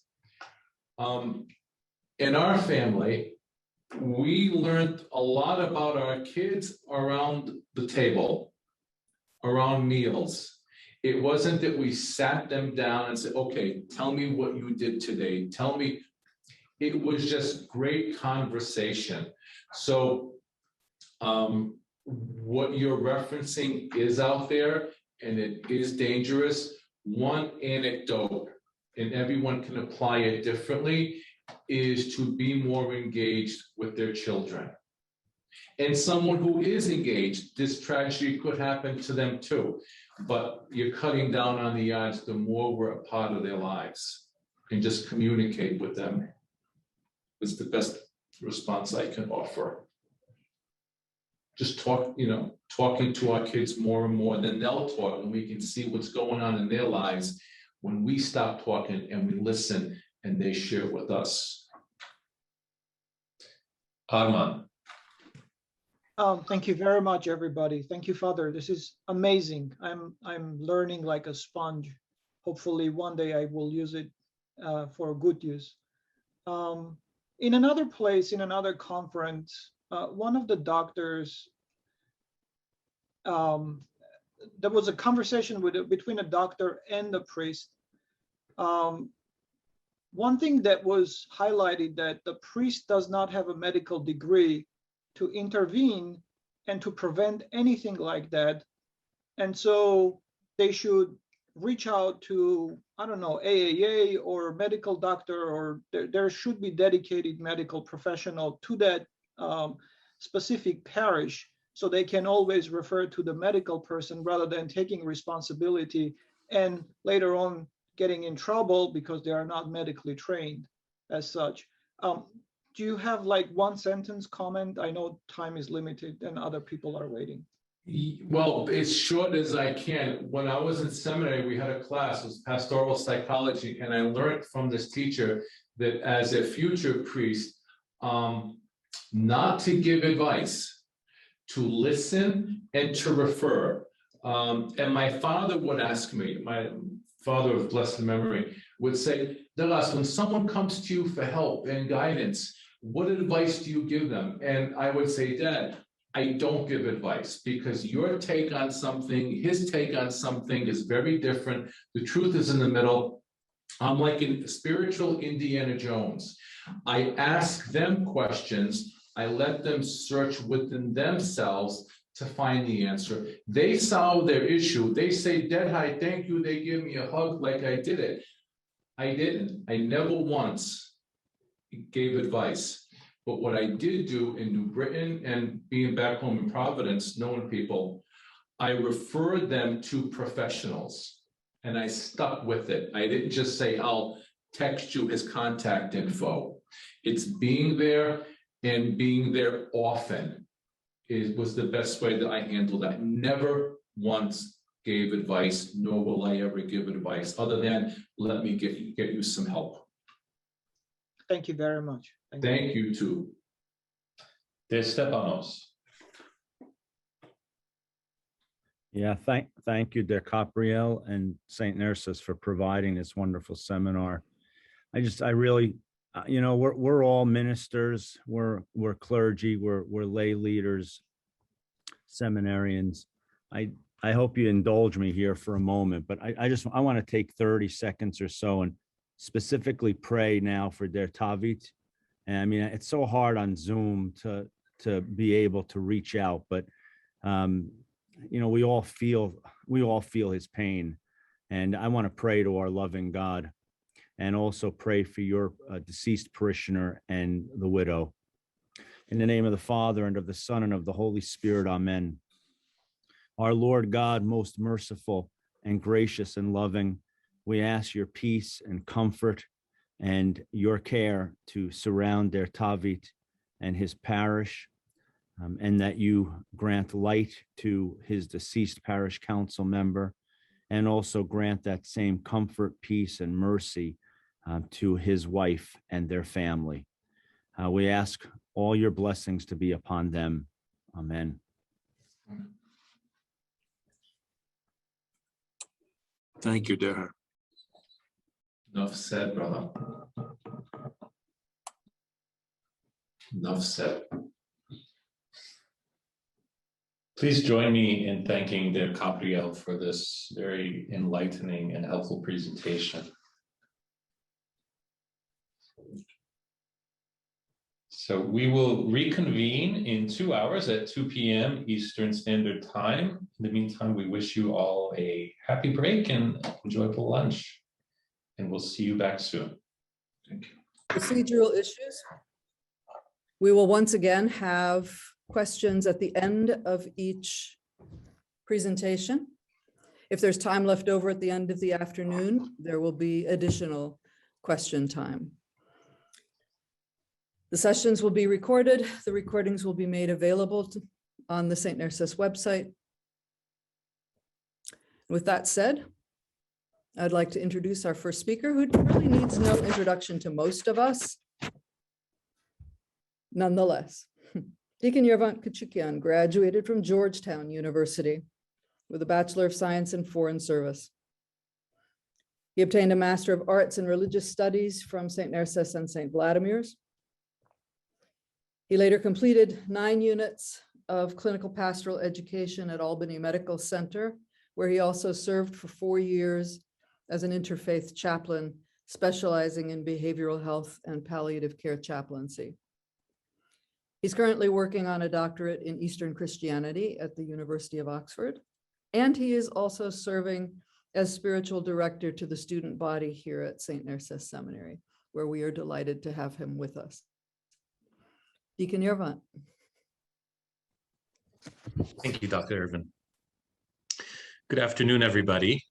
It is my honor to be with you this afternoon to have this conversation about such important topics as we are today. As we get started, I'd like to ask you all a couple questions, and you can answer by a show of hands, whether you're on screen or off screen. In the last 2 years, how many of you have been impacted by suicide, either personally or in your parish community?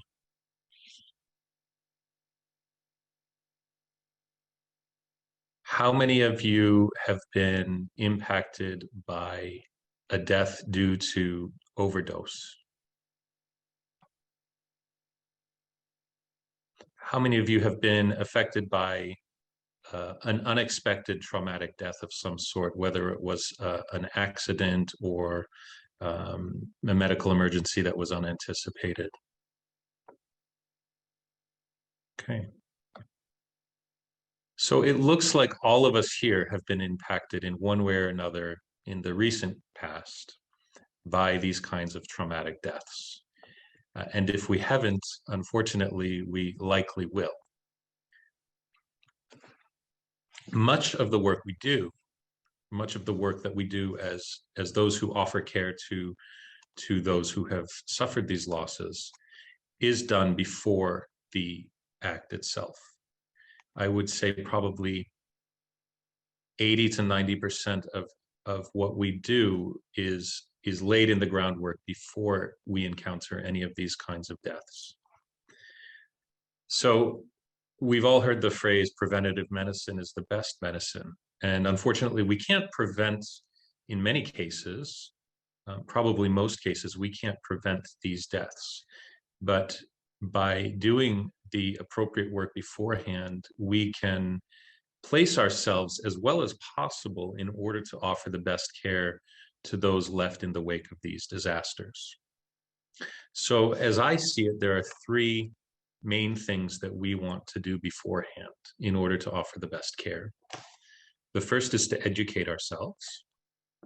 The second is to equip ourselves with tools and resources. And the third is to know our flock intimately. So how do we educate ourselves? When it comes to suicidality, what do you suppose is the major cause of suicide? If you were to guess one major cause, what might that be? Deacon Cero. The emptiness, feeling some emptiness. Emptiness? De Tavit. The devil. The devil.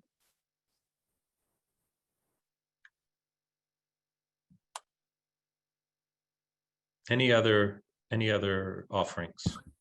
I put depression there in the chat. It's kind Depression. of Oh, yes. that upset. Yes, depression. Arman. Not being able to provide for the family, understanding that they are out of job or they have no means or they are invalid and they cannot provide for their family going forward. So perhaps a sense of desperation or helplessness. Yeah, so these are all connected. The majority of suicides are due to tension reduction, what we would call tension reduction, which fits with everything that was offered. You know, feelings of helplessness, feelings of hope, stress, depression. But I think when we couch this type of death with the understanding that it comes from tension reduction and a deep desperation to reduce this tension that otherwise is unable to be lifted, it may shift both our response and our dialogue, our conversation with those left behind. And I want to be careful when I talk about those being left behind, not to use the term loved ones, because that is a loaded term and they may or may not have been loved ones.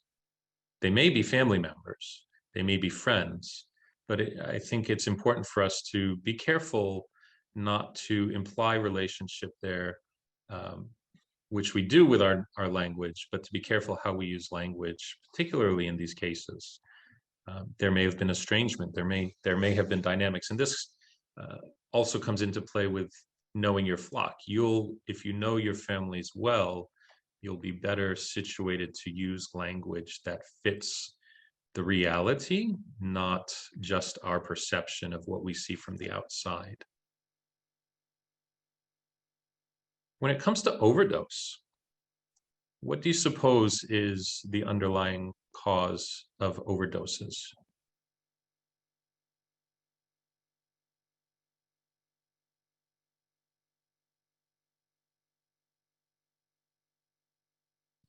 Perhaps the same. Perhaps the same, yes.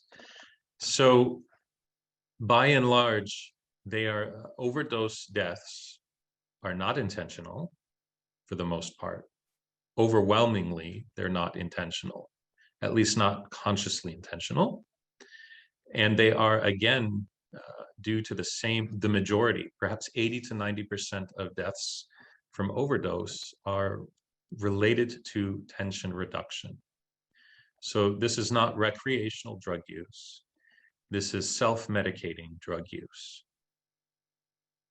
And I think these distinctions are important, again, in how we converse with people, in enabling us to help reduce some of the stigmas that surround particularly these two types of death, suicide and overdose, to be able to have conversations that, these were hurting individuals that were seeking a way out of their pain, that were seeking to reduce their pain. And that creates a very different scenario than this is somebody choosing to be selfish. This is somebody who's being reckless with controlled substances. We don't rule those out, but it's very important, I think, to realize that the majority of deaths by suicide and by overdose are out of pain and suffering. Dispelling these stereotypes surrounding these kinds of deaths changes how we grieve. And so I think some of the most important work we do is educating ourselves with the most current knowledge on these kinds of deaths in general, and with the most current thinking on grief, bereavement, mourning. So I just want to go through these three terms that I just mentioned and just flesh them out a little bit. So grief is giving internal meaning to our loss. It's how we feel inside. Mourning is sharing our grief outside ourselves. It's the external part of bereavement. And bereavement is the state or condition that is caused by loss through death, which includes changes in behavior and attitudes. Now, as has been mentioned in the morning sessions, we could spend an entire day, if not longer, talking about many aspects of what we're covering. And so I want to give as much of an overview as I can, without getting into a lot of detail, but at least enough to give you something to go on. And I hope that this will be a foundation that you can build on.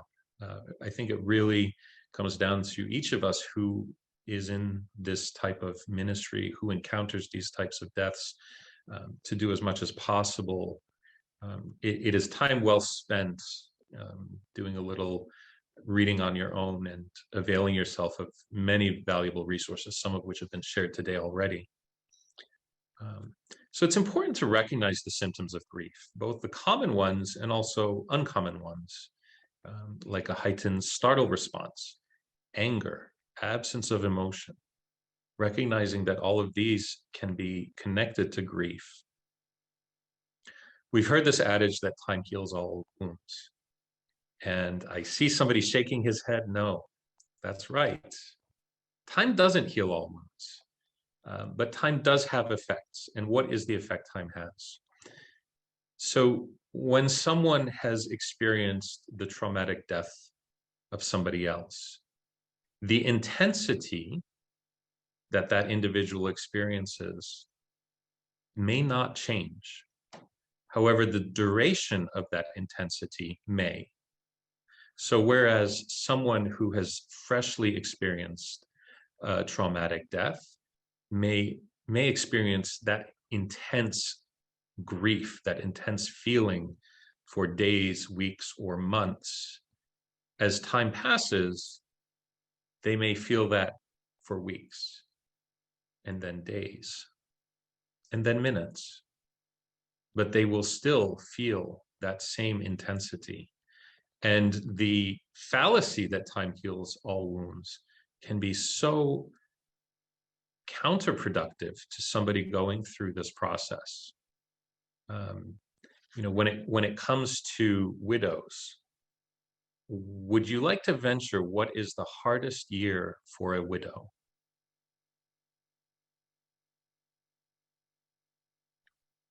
I saw Dertavi put up 1 first year, Derieprem 2. You get the gold star.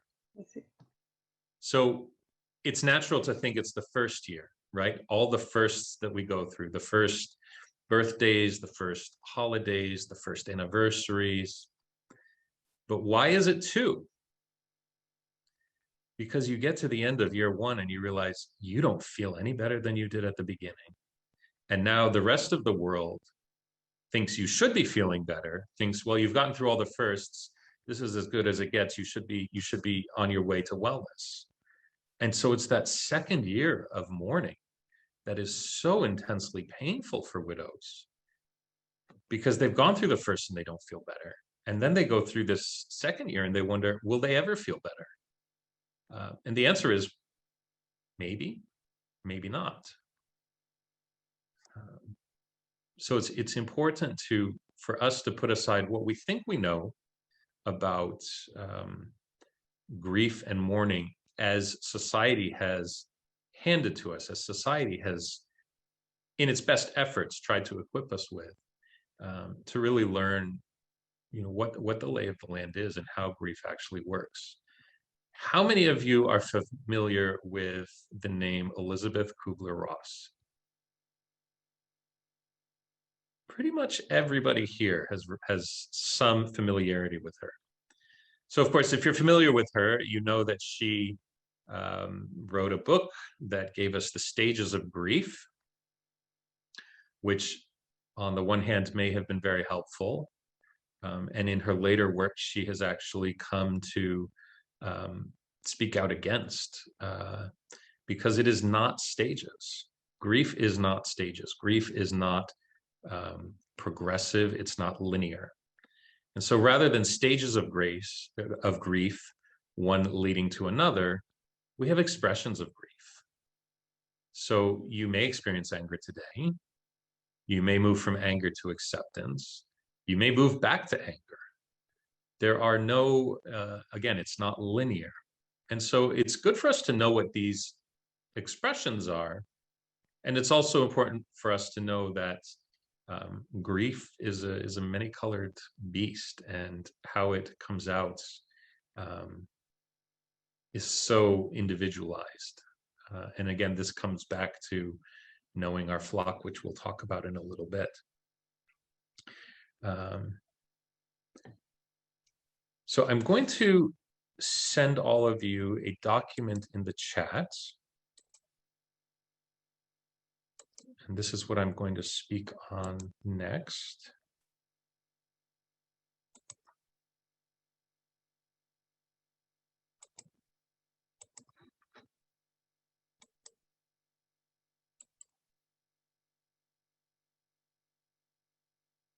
Okay, does everybody see a document in the chat? Okay, so I'd like to talk about companioning the bereaved.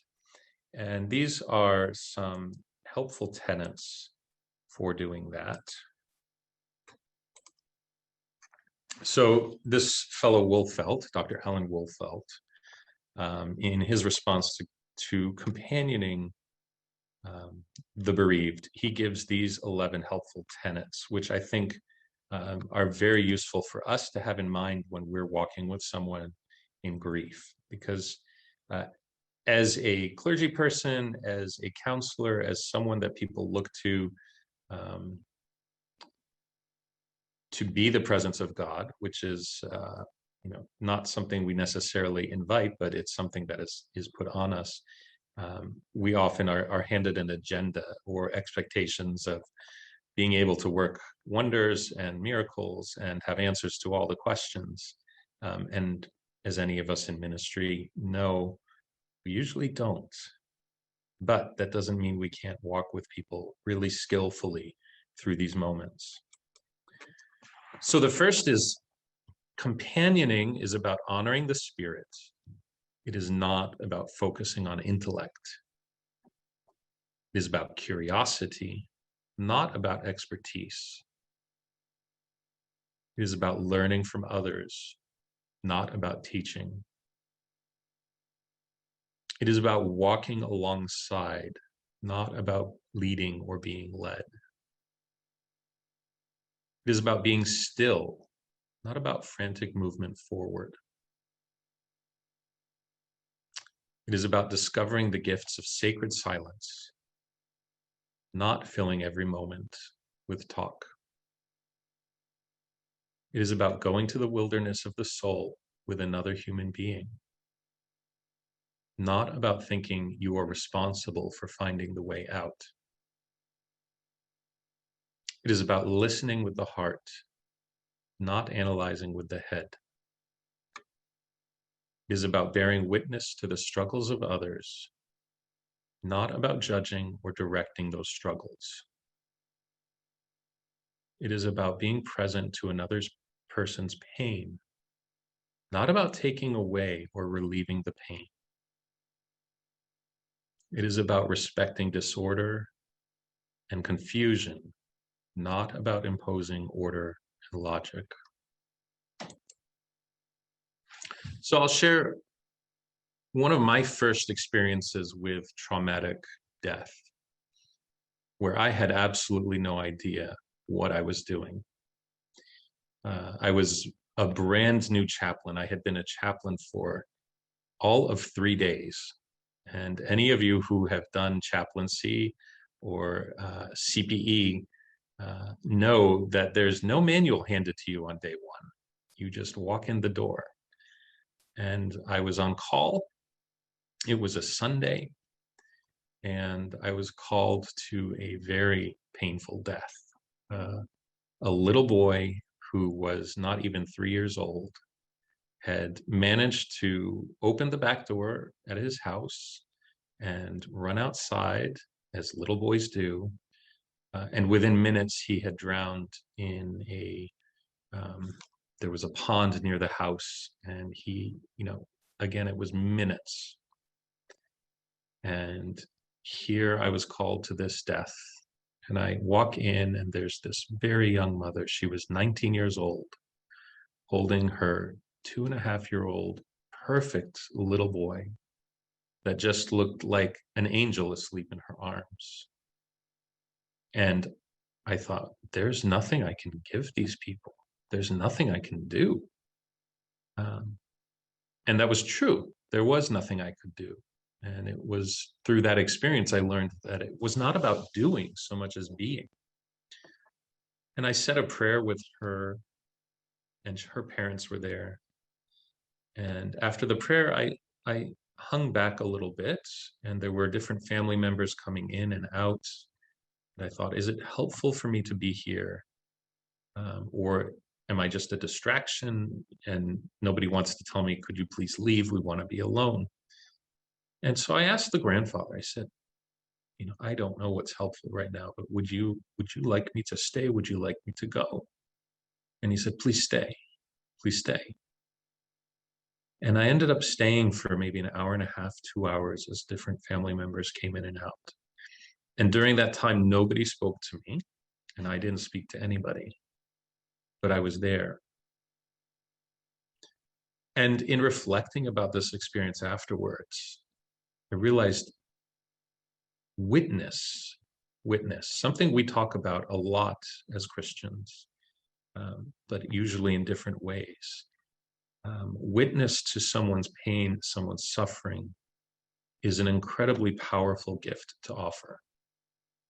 And that's something that every one of us here can offer in these moments, whether it's a suicide, whether it's an overdose, whether it's an unexpected accident or another untimely death. We have that power and that gift to offer, to be with people in their hardest moment, just to be. And if there's nothing else we ever do for that family, that's powerful right there. So keeping in mind, we don't have the answers. We don't have the way out. We can't bring order to chaos. And we're not called to. We're called to be. We're called to be the love of Christ, that compassion, that mercy, that presence. We're called to be that in that moment and in the moments after.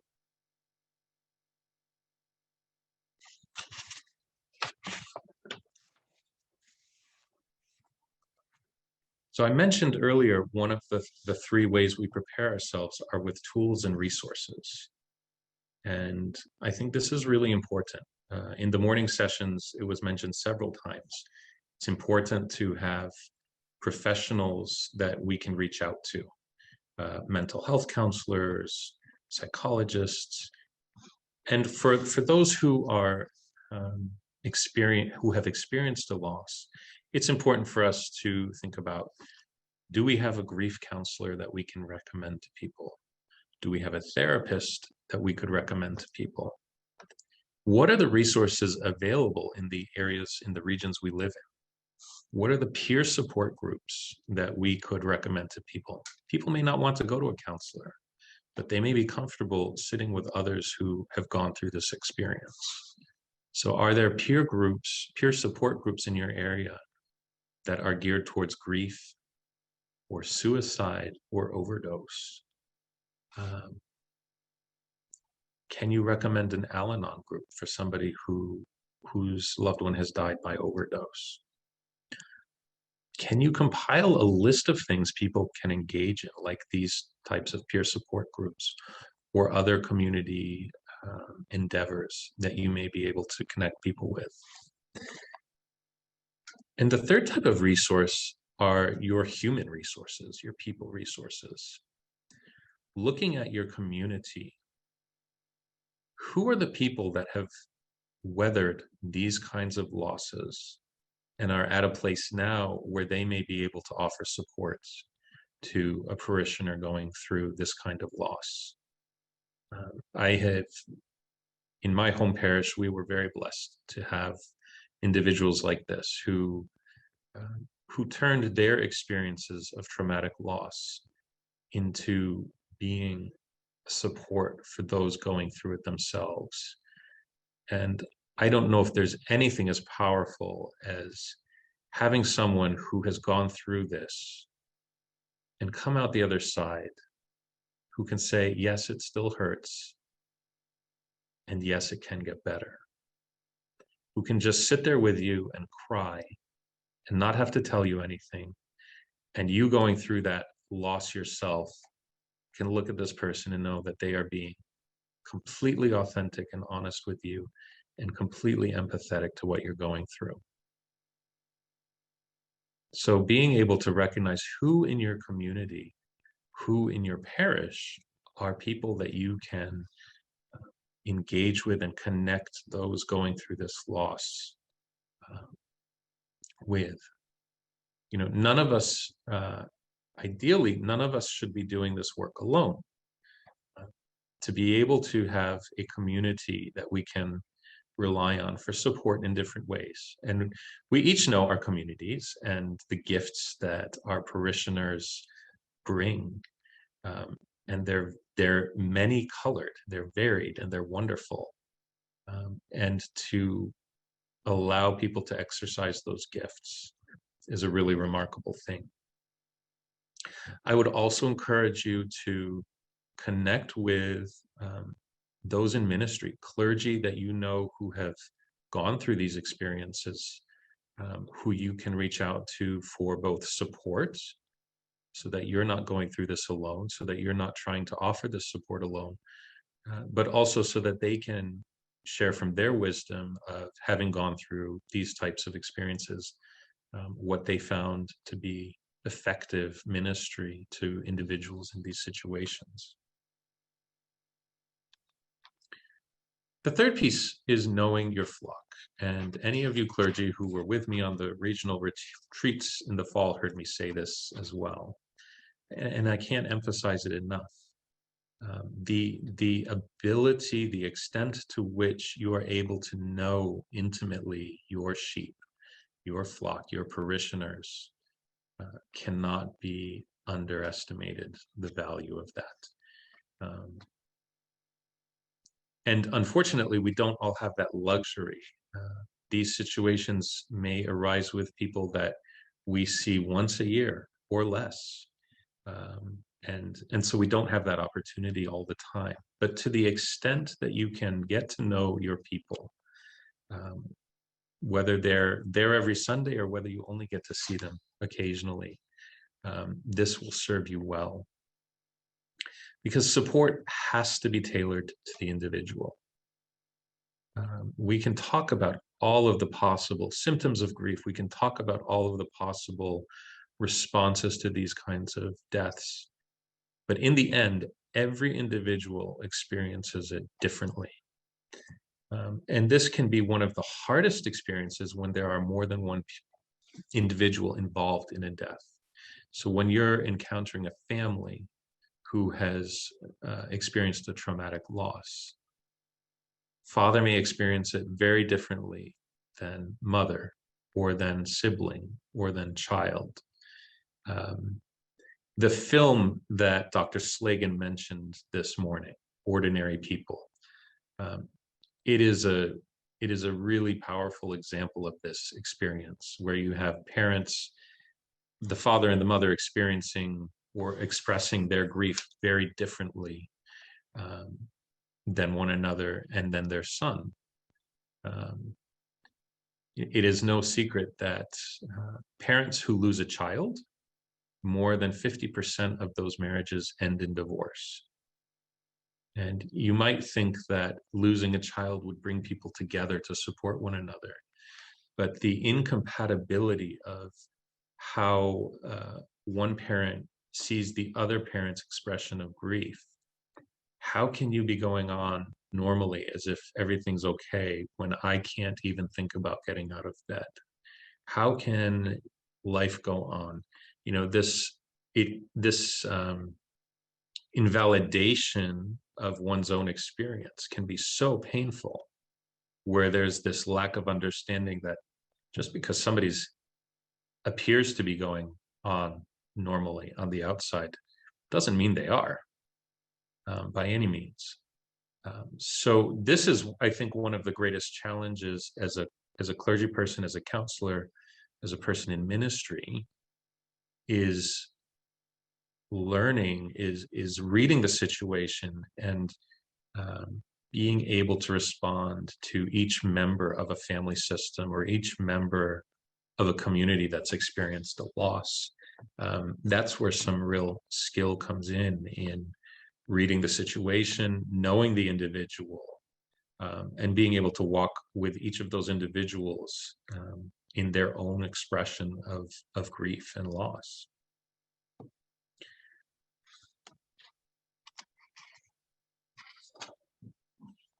There's another piece here in knowing your people, and I suspect this is relevant to everyone here. How many of you have families in your communities where you have one generation that was born in another country, one generation that was born here, and then a following generation? So most of us, I think, have these kinds of family systems where you have families bridging countries, bridging cultures. And what this means, and I can speak from my own experience, My father, born in Egypt, his experience of grief, it was very different than my experience of grief, which will be very different than my child's experience of grief. So this intergenerational experience, particularly among our Armenian communities, is something to keep in mind. And again, this all connects with knowing your flock, and so you already come to the table today with knowledge, a knowledge and skill set of your parishes, of your family systems. And I'd encourage you, if you haven't ever done any reading on family systems, this would be valuable work. One author in particular, his first name escapes me, but his last name is Friedman, Friedman. If you haven't read anything by him on family systems, I'd encourage you to do a little research, because it would be well worth your time. So thinking about all of these different factors, there are just so many facets that make up each of us as individuals. And the more facets we know about an individual, the more able we will be to walk with them in a way that is helpful. And the last piece I wanted to talk about is you. Any of us who have walked with somebody through these experiences knows how difficult it can be to do so. Just because it is not our pain does not mean that this experience doesn't leave an impact on us. Doesn't mean that we don't carry the weight of these losses. Does not mean that we don't carry the pain of those we're walking with. Bearing witness is, it's not an objective endeavor. It does not leave the observer untouched. And it is part of what makes us ever more able to do the work we do in skillful ways. It's part of what makes us empathetic and compassionate. And we have to be very careful to take care of ourselves, to recognize the impact of these experiences on us, to recognize our needs as a result, and to make sure we're addressing them, to make sure we're taking care of ourselves, so that we can do this kind of ministry. So at the very least, having someone that we can talk to about these experiences.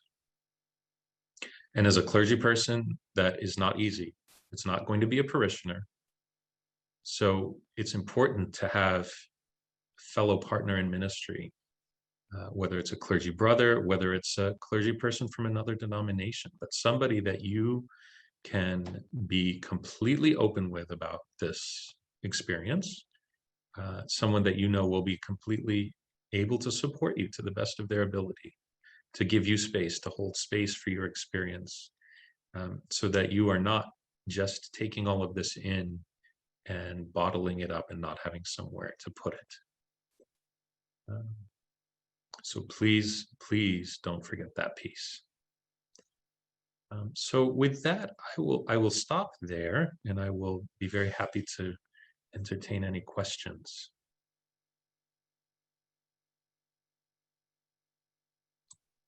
I'm just reflecting. I don't have questions. Well, there are only questions, no answers. I know that. I was listening. That I never thought of that. What you just ended with, knowing myself, being able to take time to really deeply know myself, so I can bring that to my witness and to my ministry. I think I do it, but I never thought about thinking about that intentionally. So thanks for that. I'll have questions later, maybe. So, I'll go off. Thank you. Thank you, Didhide.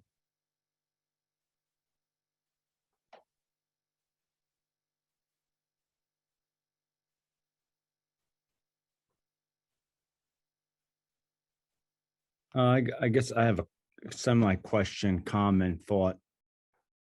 It's something that still, 26 years later, after being ordained and being in ministry and seeing such a variety of I don't know, life experiences, we'll just say, the good, the bad, and the ugly. I think really one of the most challenging things for me is to like your example that you gave was to sit in complete silence for an hour and a half. That at times can be torture. I try to figure out where that comes from. You know, I know it's said that males are very solution-oriented people.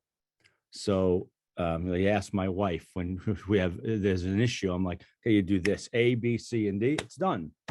It doesn't happen that way. Life isn't that way. And so I have to remind myself that, you know, and I'd love to have your presentation because you were talking about the different, there were kind of like juxtapositions that you were saying that we need to do. And just those are very challenging. And there's also physical things that I feel when, you know, when there's like a traumatic situation, just the adrenaline, the heart rate. And so there's a lot of personal things that are like churning inside of me that I have to kind of, you know, take a deep breath and kind of, in a way, put on hold for that time to be in the moment. I don't know. So I guess there's really no question. It's just given me the opportunity to share what I've experienced in 26 years and beyond. That never gets easy.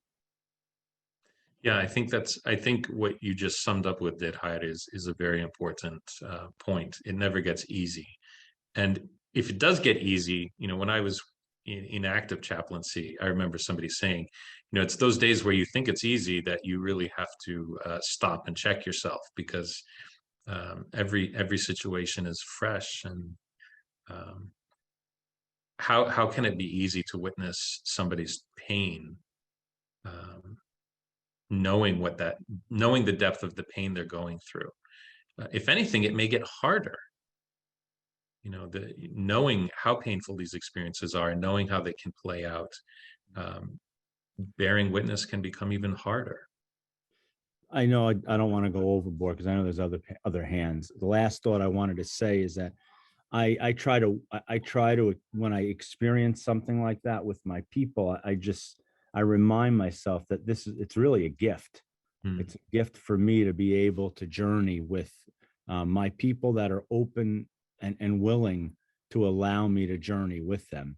And I think, you know, we can say everything we want about what it means to be a priest. I think for me, there's no greater gift and no greater responsibility than to walk and journey with my people and all those things, all those experiences of life. Mm-hmm. And I would say it's a gift that continues to give, and it gives to those who follow, you know, those who will be going through those experiences later, who will be privileged to have you walk with them, because you will be bringing from each of these experiences more to what comes, more to those who go through this later. Thank you, Didhide. Armanjan. Deacon Yervanjan, I'm so lucky to have you as my spiritual director and a brother in Christ. I'm really, really lucky to have you in my life. My question is about the 2-year concept that you mentioned at the beginning of your presentation. Is that only for sudden deaths or violent deaths, or that's for any? I can't say definitively, but I would not limit it to the example I was giving was particularly for widows, but I would say it's probably holds true for any kind of death, whether it's traumatic or not. You know, if we could talk about an expected death, perhaps, whether it's a parent or a spouse, it would still hold true, you know, because you still feel that pain at the end of year one. It may be a very different experience than a traumatic death, but there's still, yeah. So I would say, and again, as I mentioned, everybody is different, but I would be aware of that possibility rather than use it as a rule. Thank you very much. You're welcome. I have a little bit of a weird question, Deacon Yerbunt. So I watched a clip recently of an actor, I can't remember his name, and he had just lost his mother, and he had described grief as, how did he put it? As the unexpressed love that he had for his mother. Like that's what grief was to him, his inability to express his love, his continued love for his mother. And that's really never going to go away until the day he dies, because he's always going to want to express his love for her, right? And it made me think like, yes, that's such a beautiful way of putting it. And that seems like such a normal reaction when you lose somebody you love. And I'm curious if you've ever come across a situation in your chaplaincy or in your ministry in general where, oh, this sounds so harsh, where there wasn't love, where it was like, maybe the person, there was a sense of relief when that person passed away, or if there wasn't, that feeling of unexpressed love, like it was almost like either that person had hurt them or that person was causing problems in their life. I'm wondering what kind of have you ever come across that? Because we so commonly think of like walking with somebody in their grief with a person that they love, but what happens if it's a person they don't love, or that has hurt them? So firstly, I would say if someone expresses or feels, whether they can express it or not, feels relief, that does not mean there's an absence of love necessarily. Someone who's caretaking for a family member, a spouse, a parent for years, and is watching their loved one diminish day by day, and watches that suffering, for that individual, when they pass, there may be a huge sense of relief, or a sense of relief that their loved one is not suffering, and a sense of relief that I don't know that I could have continued doing what I was doing for much longer. I don't know that I would have had the ability to do what I was doing. So there may be all kinds of relief expressed, and that doesn't indicate a lack of love on any level. Now, you mentioned if specifically also if there was a situation where the person who dies was not loved, or was a cause of pain or suffering. And around that, can you remind me what your question was in those situations? Because they certainly exist. I'm just curious if you had ever experienced that, or any of the clergy on this call that have experienced that. Because it's not the immediate thing that we think about when helping people grieve, it's always like a sincere loss, a heartache, but lots of people go through trauma, they go through abuse, and I wonder if there's a different template or different advice to go through with that person in that regard. Yeah, so that's a good question. Again, this goes back to something I said early on about being careful the language we use. So not referring to someone as a loved one unless we know for sure that person was a loved one. Just because they're our parent or our sibling or our spouse even, does not mean that they're loved by this individual. And then the rest is really allowing the person to tell us, what their experience is, rather than trying to suss it out or trying to imagine what it might be, but allowing, by using conversation to draw out, how do you feel? How did you feel about this person? Or what was your experience? I saw Dr. Irvin's head nodding quite a bit there. So if you have something you'd like to add, please jump in.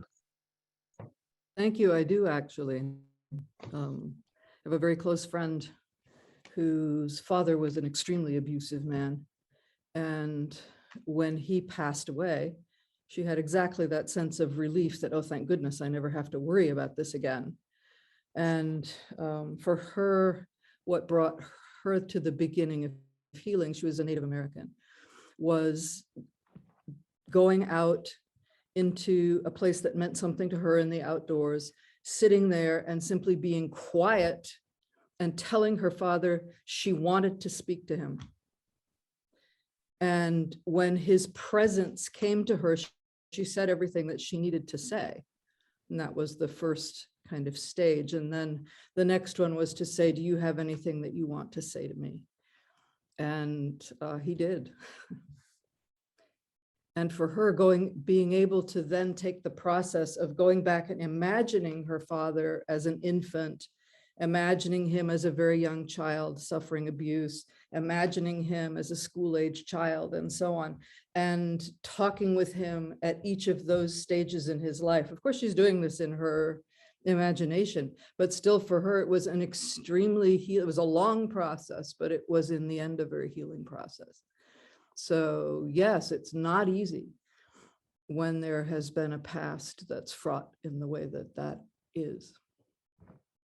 Thank you for asking that question. Thanks for sharing that. That makes sense.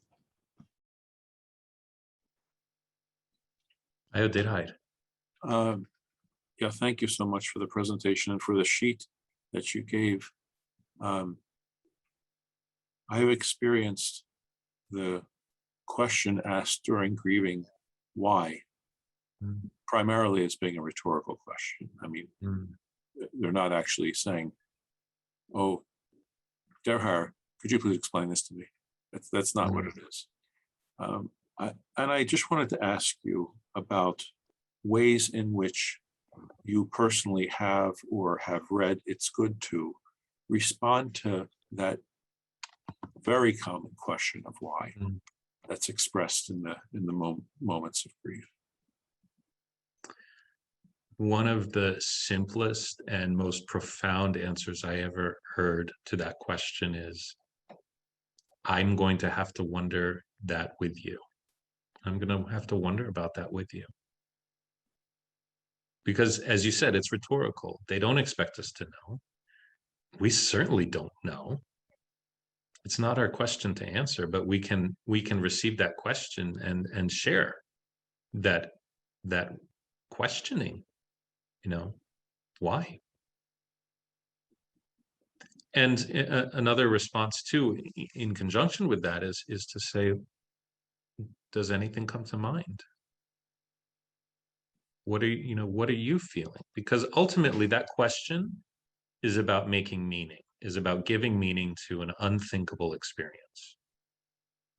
And the thought that someone precious went through this and there is no meaning is so painful, is so unthinkable, that there has to be meaning even if we don't know what it is immediately. And that process of making meaning or finding meaning can actually be part of the grieving process, part of the healing process. To say, well, what might, not that God did this for, not that God did this at all, first of all, but not that God did this in order for there to be a lesson or a teaching, but how can God use this situation? How can God use this experience to bring some fruit? What is the fruit that can come out of this for the glory of God? Thank you.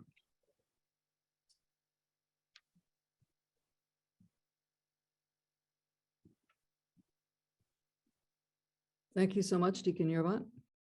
We appreciate your insight and your willingness to go to these places with us, as well as the grieving. I think we should take a 5-minute break. We'll be back at 3 o'clock, and we will introduce our final speaker, not that he needs introduction. See you in 5 minutes.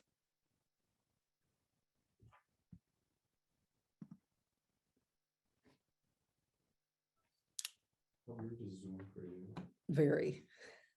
It's worse when you're presenting, if you have slides or whatever, because you can't see anybody. Yeah, except for just a couple of little things off to the side. That's really, there's no way I could speak without looking.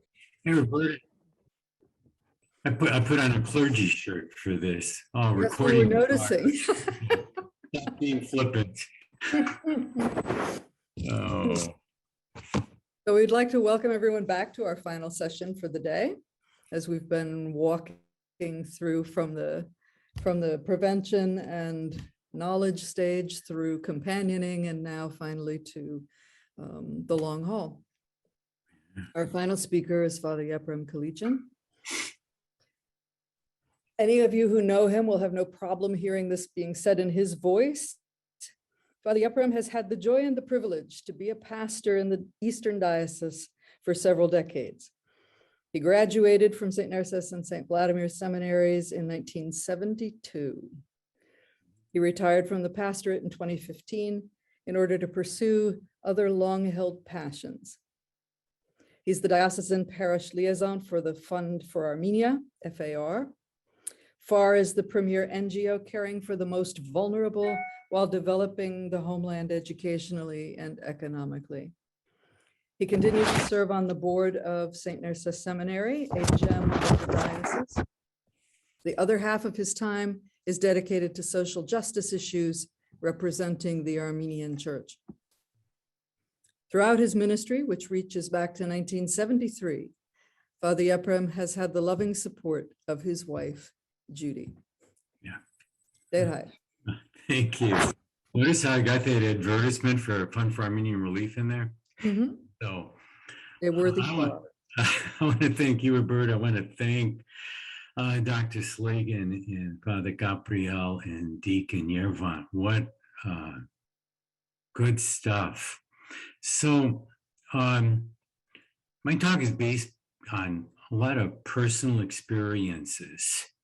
Pastoral in a parish, chaplain on call for about 15 years, only once a month though, but chaplain on call always gets the code blue.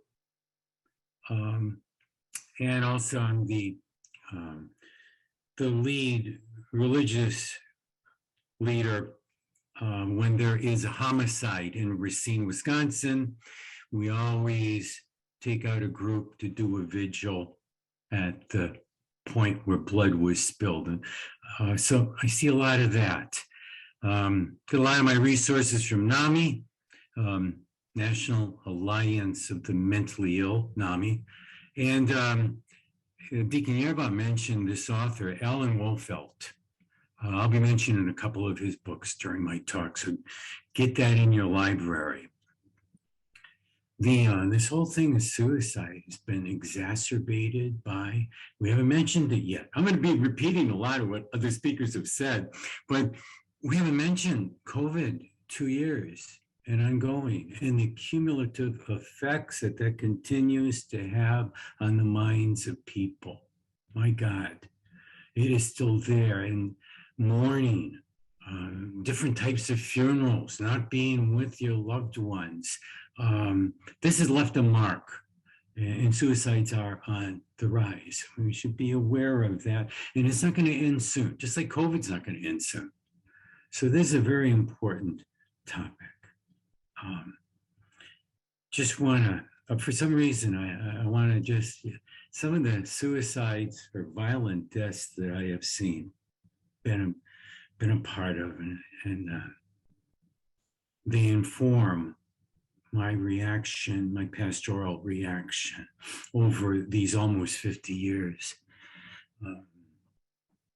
A parishioner, suicide by cop. This is an on-call one. A husband who shot himself in front of his wife. These are not easy. Another on-call. Suicide. Mother and son came home from shopping and they hit the garage door opener and they saw the husband, father, had hanged himself on the apparatus. Parishioner, a teenager, suicide, lost.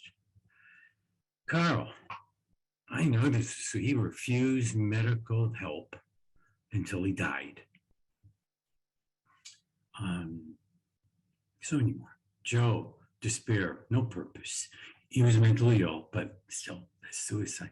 Any suicide that's been a parishioner of mine is still on my mind. They committed suicide on my watch.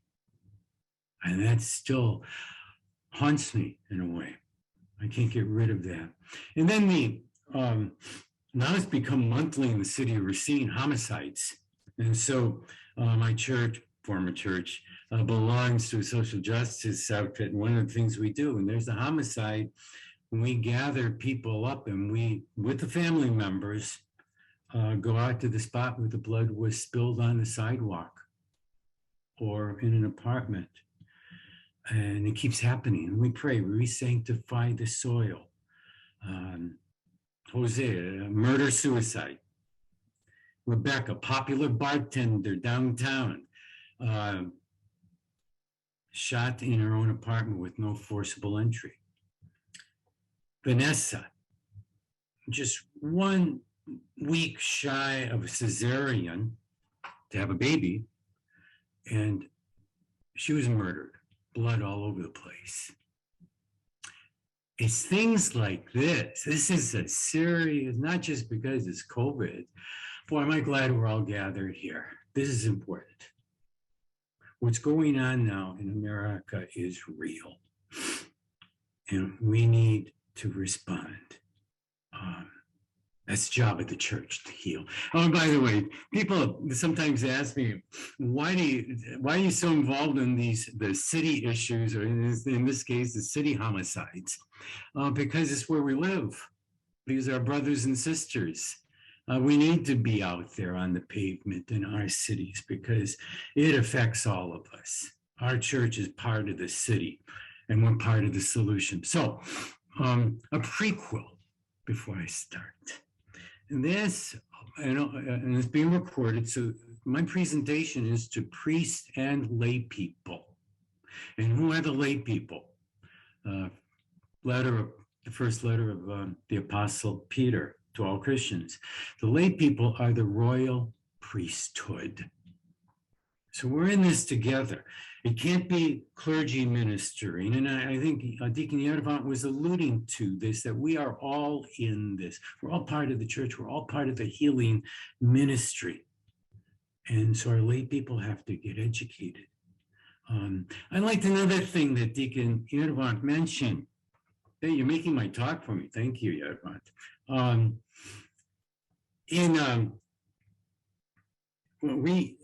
We should know our flock, but this goes for lay people too. We should know our flock, because if we don't know our flock deeply, we're not paying attention to signs that there might be suicide coming. If we don't know our flock really deeply on a deep spiritual level, and then we won't be able to console very well. And this goes for the royal priesthood, the lay people, as well as the priests. And so, if you got a parish, or you're in a parish, there's 200, 250 families or less, you can get to know everyone on a deep level, how they pray, what's important to them, who they are. And there's so many different ways that I've done that in my ministry. It's very important that we know our people, to prevent things, to just know people, to be able to be there for healing purposes. We got to know our people. This can be done through Bible studies, prayer groups, book clubs, innovative coffee fellowships. People used to hate it where we do a couple of coffee fellowships like this. As you're walking into the coffee fellowship, you give them a number. That's the table they got to sit at. And then they have to answer to each other softball questions, usually one good question too that'll take them deeper. There are so many different ways of getting people to know each other. Clergy are trained. Lay people can be trained too. Father Caprio presenting the QPR. All of our parishioners should know those types of things. What's another way? Oh, the mentalhealthfirstaid.org. And it's a course. And for lay people to really know what to do with their fellow parishioners. And priests can, we all take in CPE, we can build healing ministries within our own people. We could train them in the CPE types of ways, how to deal with people, how to get to know people better, how to visit people, how to talk to people, what to say, what not to say. This is all possible. Healing ministries are easy to form because people want to serve. They want something more meaningful than making pachava. They want something more meaningful than running a picnic. They want to know about ministry. Maybe internally they know they're part of the royal priesthood. I'm going to get off that in a second. But this whole thing about lay people working along with the pastor working along with the lay people. St. Paul's love letter to the Philippians. He says, I remember you always with joy because of your partnership in the gospel. Partnership in the gospel. And then he starts to end the letter with the same thing. Hey, my yoke fellows, you're working with me. So, being on the watch for signs. And Derek Gabriel talked about this, being on watch with loved ones in our parish, and we love each other. We're all in this together. We know each other deeply. And you can tell if somebody's withdrawing, has depression, losing weight, overly angry sometimes. You can tell these differences in people, and you can reach out whether you're a lay person or a priest. You can reach out on your own, lay people, royal priesthood. That's my whole prequel to what I wanted to talk about. Now, what I'm supposed to be talking about, let's get to that. For past, what do we do now? The suicide has just happened. Or a SID, or we just had a SIDS, a sudden infant death syndrome. We just had a SIDS tragedy here in Racine. Homicides, SIDS, infant death, violent death, suicide. Boy, they get lumped in the same category. And so what do we do immediately? Let's say it's a suicide. The pastor obviously is either there at the hospital, at the ER, or he's the first one called to get to the home. And you walk into the home, or you walk into that little ER room that they give you to talk to the family. My experience is immediately tell them, because they won't assume that, immediately tell them that the church will do the funeral. So many churches do not do funerals of suicides. We have to immediately tell them, we're doing the funeral. Remember in the seminary, Archbishop Diran Nersoyan taught us this. He said, we'll do it because if they're mentally ill or deeply depressed and they kill themselves, no. That was the illness or the depression. It wasn't them. And he said, if they're going to shoot themselves, what about if the last moment as they're pulling the trigger or kicking the chair out from under them, what if they change their mind? And so he told us, you do the funeral of a suicide. Not all churches do that. Why is the church important? Organized religion is in one aspect a social network, binding people together, consoling people, healing people. Karl Marx, you all know what Karl Marx said about the church, right? About religion.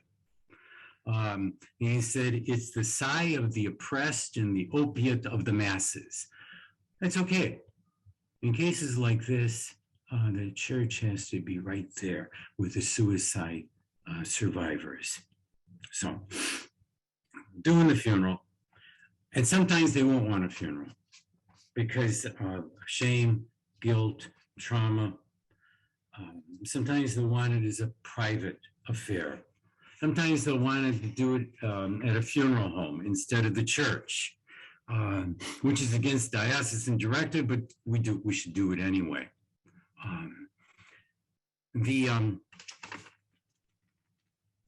At the funeral, well, before the funeral, when it's a suicide, you get that initial visit, of course, but before the funeral, you got to visit again. And this is where lay people, obviously, friends of the family, friends of the parishioner can also be important. We get in before the funeral too, because, you know, like, let me give you, for instance, at regular funerals, you have pictures, right? Well, we should be encouraging the people to bring up pictures and mementos to be put up for the funeral. And while you're looking around the house at these pictures, reflect with them who that person was, how important that person was. What are they feeling right now? And a lot of times there's just sobbing and moaning and crying, and you don't get any of that through. But this is an occasion to start the healing even before the funeral. The funeral itself, just from experience, if you can get a family member to take part in the ceremony, like do a reading, allow any music they want.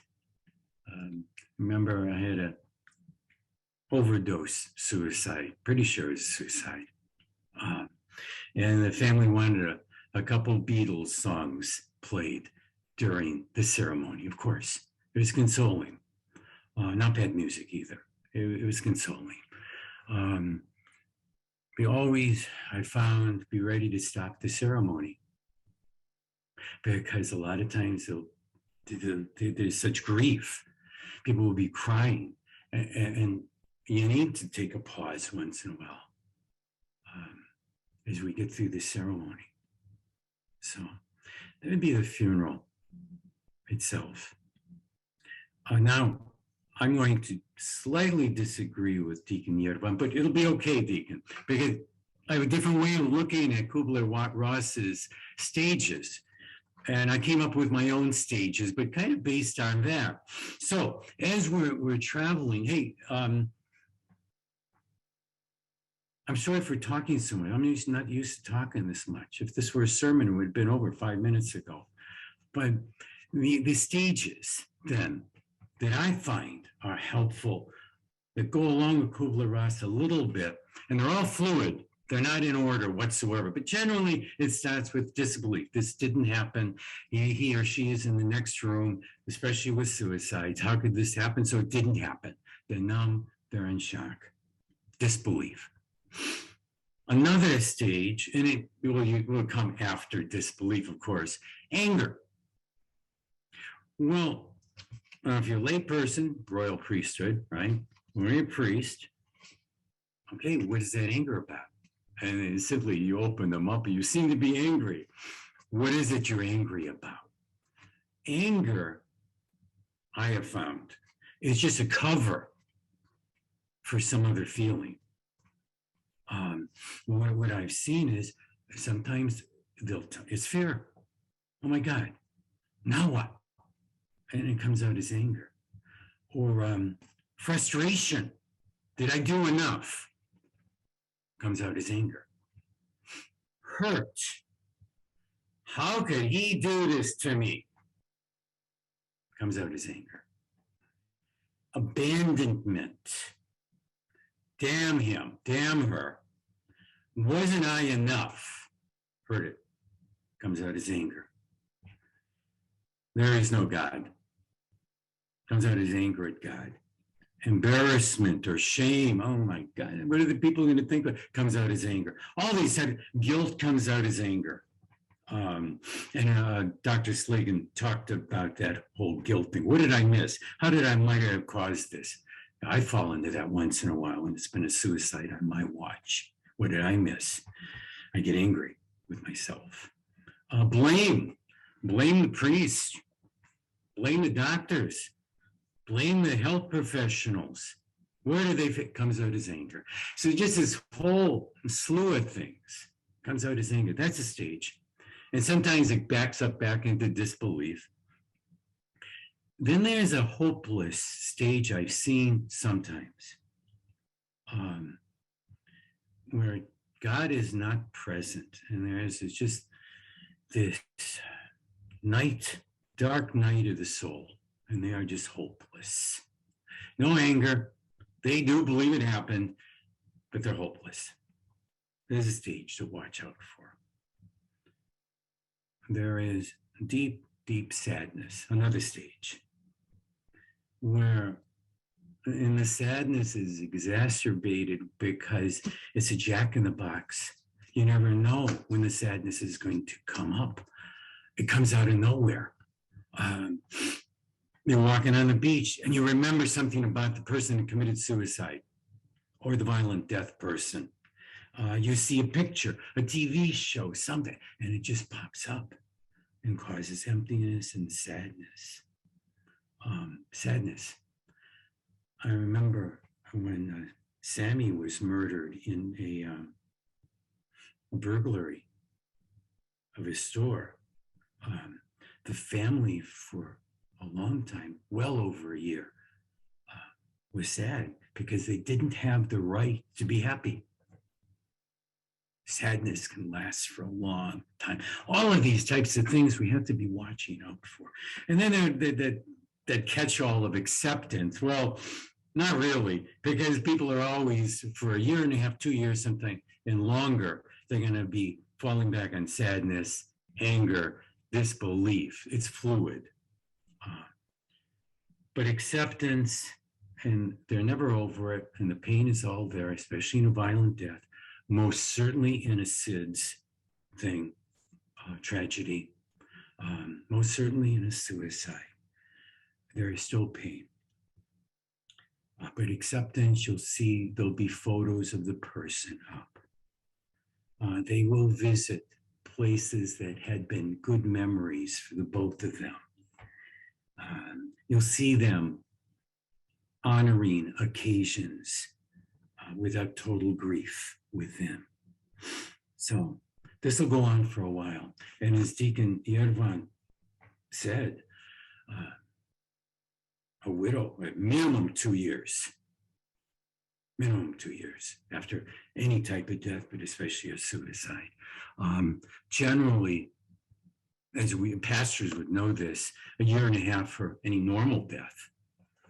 So you can imagine suicide, SIDS, or violent death, how long all of these stages will take, and they'll keep bouncing back and forth at you. Watching my time, I am. Okay. What can a survivor do? You know, Deacon, Dr. Slagan mentioned journaling. I had not thought of journaling. Encourage the person to do, don't tell them it's cognitive therapy. Encourage them to keep a journal of what are the good times that happened? What are good things that happened? And actually force themselves to write it down. That is cognitive behavioral therapy. And it's a good thing. Person can do it on their own. Keep sharing memories. The person has to find people who will listen to them over and over again, sharing their grief, their memories of the deceased. The suicide survivor needs that. The suicide survivor, want it or not, there's going to be a birthday, an anniversary, Christmas, Halloween, Valentine's Day, want it or not, it's coming. And I liked what Dr. Slagan said about facing, not ignoring all of this, but facing it. And it's like a bandage being ripped off of and a scab coming off as part of the healing. The more we can listen to a person and be with the person while they go over those painful memories, the more they will heal. Honoring through a charity. Facebook. I know we all talk about Facebook as this evil thing. It's a good thing. People can share their grief on Facebook. I saw that right after the Sid's death.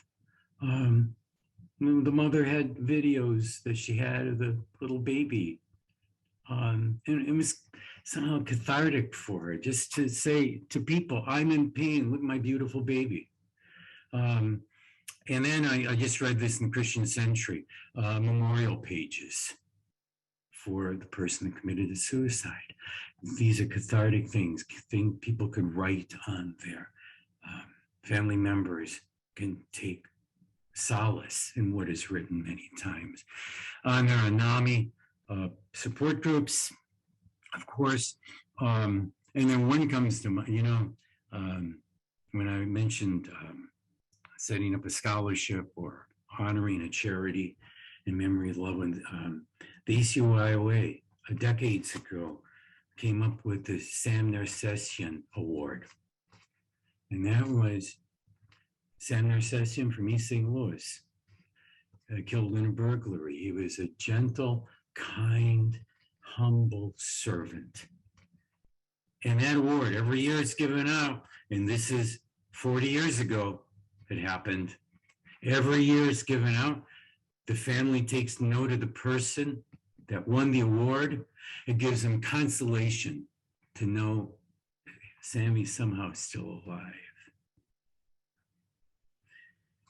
The church, okay, now I'm going to speed along. Church, the priest, the community, the royal priesthood. Our job is to listen and to listen and to listen. They will, hopefully, the person, the suicide survivor, is going to continually be wanting somebody to listen because the pain is every day. And so they need as many people as possible that will listen. If we expect them to mask their pain and their grief, it'll only extend their pain and their grief. So we need people around them that will listen to their grief with no solutions. The question, why did this happen? I like the answers that were given in the last session. Just listen. Yeah, we know there's no answer. Don't tell them that.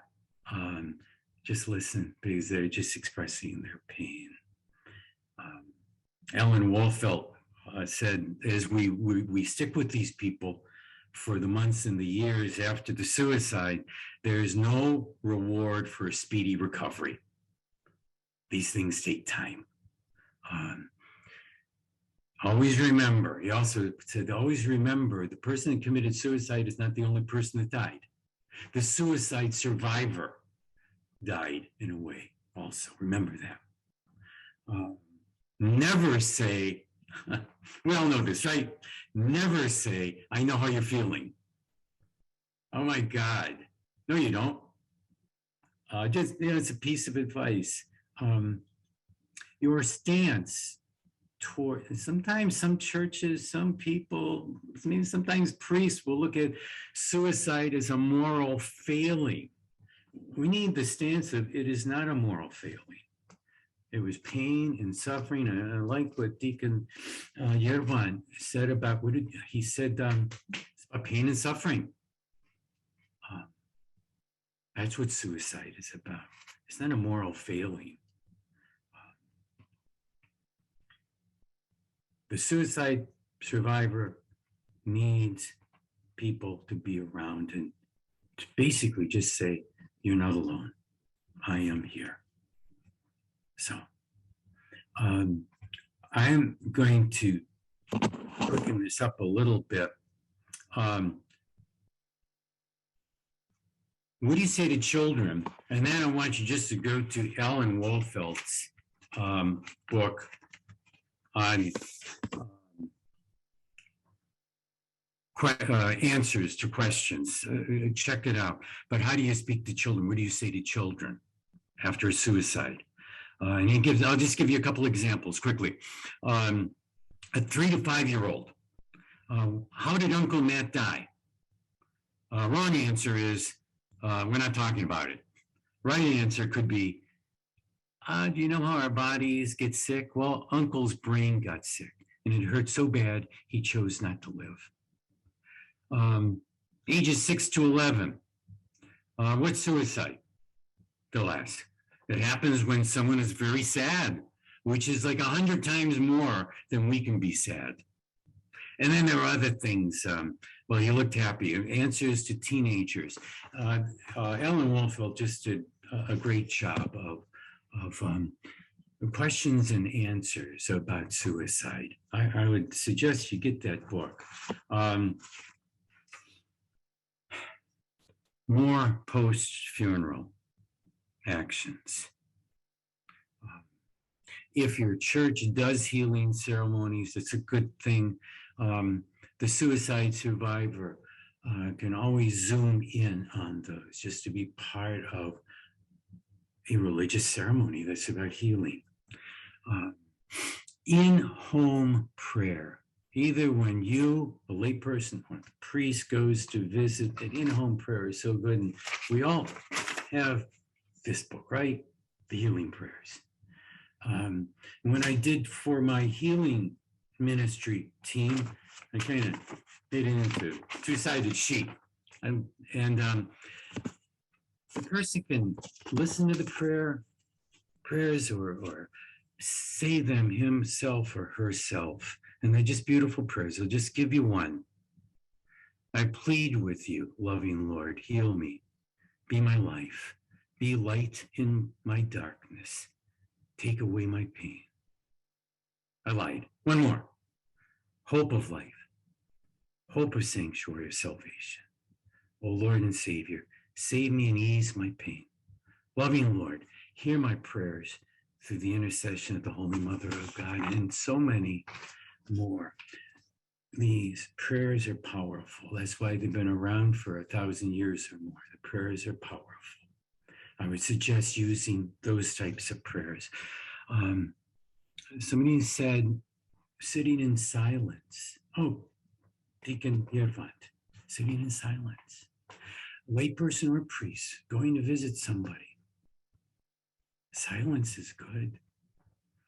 Jesus Christ did it. When after his cousin John the Baptist died, he wanted to be off alone, just being silent. Matthew chapter 13 somewhere, right? Wanted to be silent. And a lot happens in silence. So I looked up one of my favorites about prayer. And it's in the letter to the Romans. We do not know how to pray, but the Spirit intercedes for us with groans that words cannot express. So silence, if we're prayerfully silent with people, that's a good thing too, while we're listening. Don't give advice, you'll get over it, time heals. We've been over that already, right? And then just a couple other things, please. Alan Wolfeld's book has a Bill of Rights for suicide survivors, and I'll only name a couple. No one understands my grief but me, so don't tell me what I'm going through. I have the right to talk about this as much as I want. I can be angry with God while I hope, and a whole list of other things. So the entire church community is not only healing ministry, but it is also a suicide survivor, the whole parish. We're one body of Christ, right? Isn't that what we read in 1 Corinthians? The body of Christ. We all have pain when something like this happens. We can all be healers. You don't need the gift of healing to do it. We can all be healers just by following some of the things we've all been talking about today.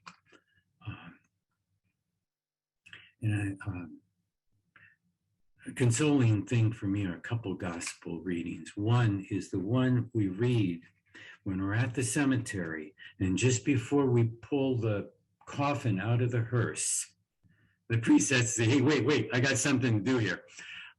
It's Matthew chapter 11, verses 28 and following.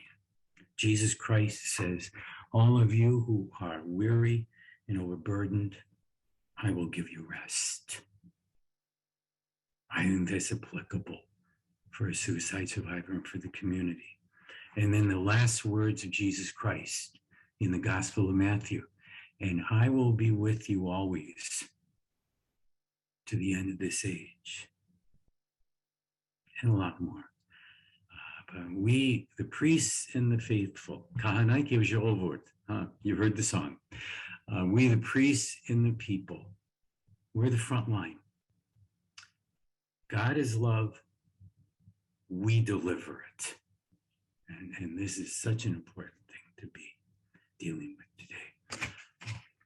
Okay, I'm done. Thank you for listening.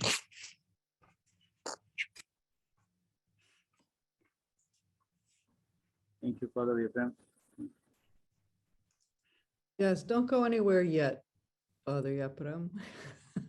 We have some questions and other things that have come in. Thank you very much for that presentation. It's good to hear you present again. We have a question from Armand. I think we may need to ask Armand to do a little work with it with you, but I'll read it as it stands. Okay. Can suffering family members harm the priest because God did not save their loved one? Oh, yeah. What do you mean by harm? And then I got the answer. Okay, Armand. I think I know, but. Well, harm meaning the priest is at a hospital where the person just died, but because God did not answer their prayers, they look at the priest as the God's representative and they turn around, and harm could be like throwing a chair or slapping or harm. Okay. or harming, yeah, on and on. No, I've never experienced that. So, okay. But worse than harm is hurting my feelings. I've had, Father, how'd you miss this? I mean, before this, how'd you miss that? I've gotten that anger. Well, maybe they were right. That hits the, they can harm us. Right. And it's okay. They got to be, those stages thing, the anger, they got to be angry at somebody. Right? Angry at the priest, angry at God. It's all fair game. We're fair game. And if we didn't do our job right, maybe we are real game for that. So, yeah. Father Yepram, while I have the mic, I want to use the opportunity to ask my other, I think, very important question, for me at least. In Matthew, Christ says, "Therefore I tell you, people will be forgiven for every sin and blasphemy, but blasphemy against the Spirit will not be forgiven."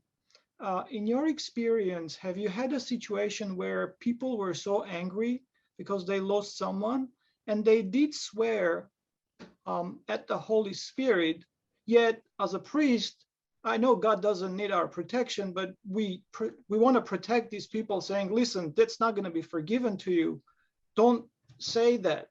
Do say something else, but don't say that. Have you ever encountered similar experience? Well, if the only things I've encountered is anger at God, and if there is a God, damn him, or there isn't a God anymore because this happened.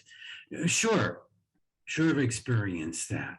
And this is one of the natural responses for a suicide survivor to go through. I'm not going to say it's okay because it's very damaging to the soul. But this whole dark night of the soul, I kind of floated over that, didn't I? Dark night of the soul. Where is God? Mother Teresa, you heard of her? John of the Cross, Meister Eckhart, Gregory of Nyssa, the things he wrote. I mean, must have had a dark night of the soul. And then we come back. We find God again.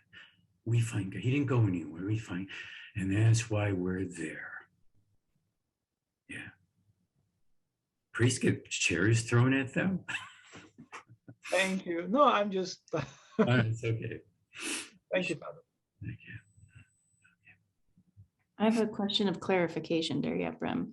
You said it's diocesan policy that churches are not to hold a funeral. We get these directives, yeah. Okay. We can't hold any ceremony outside of the sanctuary. We can do the funeral. No, we have directives that say you cannot do any service outside of the sanctuary.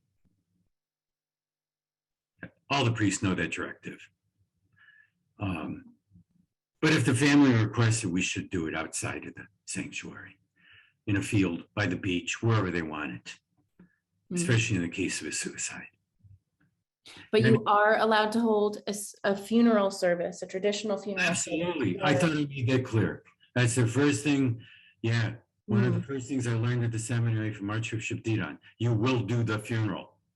Interesting, because I've experienced Armenian churches that do not, that refuse to do it. They disagree with Archbishop Didon. More luck to them on that one. Yeah. No, I'm sorry. No, we do. I'm confused now. I'm glad to I'm glad to hear that. And I'm sorry, I may have been I think I made myself confused and giving lectures.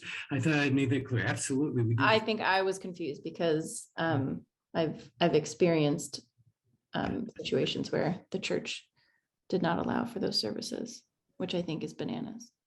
But anyway, thank you. Yes, Tavi. I'm sorry, the doorbell just rang. I'll be right back. Perfect timing, right? I have a question. You talked about the dark night of the soul. And with all these terrible things that you've witnessed through your long career as a clergyman, have you had a dark night of the soul? And if yes, how did you come back to God?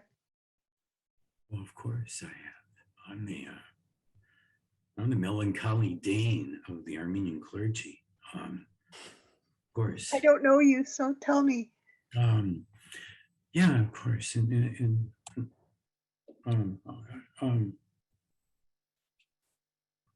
Yeah, a void and emptiness. He is not present. Sure. How do you come back? No, that's all his work, not mine. But that's just my answer. Maybe there's other methods of coming out of dark night, and so I have no idea. But it's God that appears then through other people, usually. For me. Sure.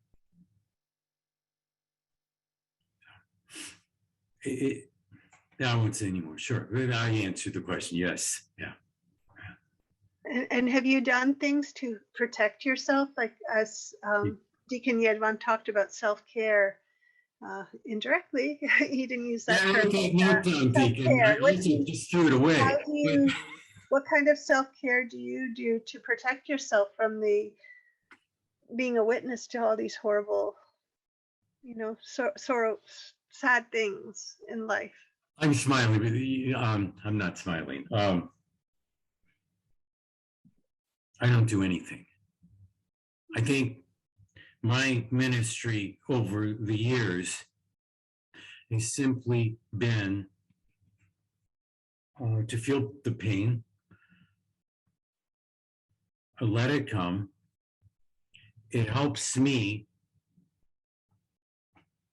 empathize better with people in pain, alone and empty.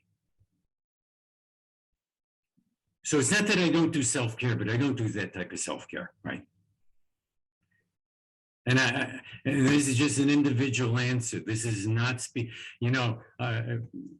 lots of people want to drive a silver spike through my theology. I know that, but so I'm just a personal answer. I don't do anything.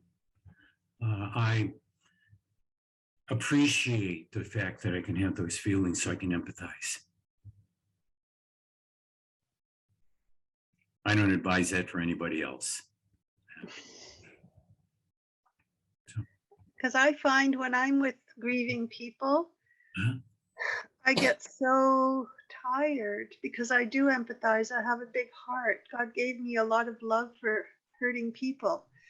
And I find the next day I'm just like puttering around and I feel very ineffective and I need to do something to help that.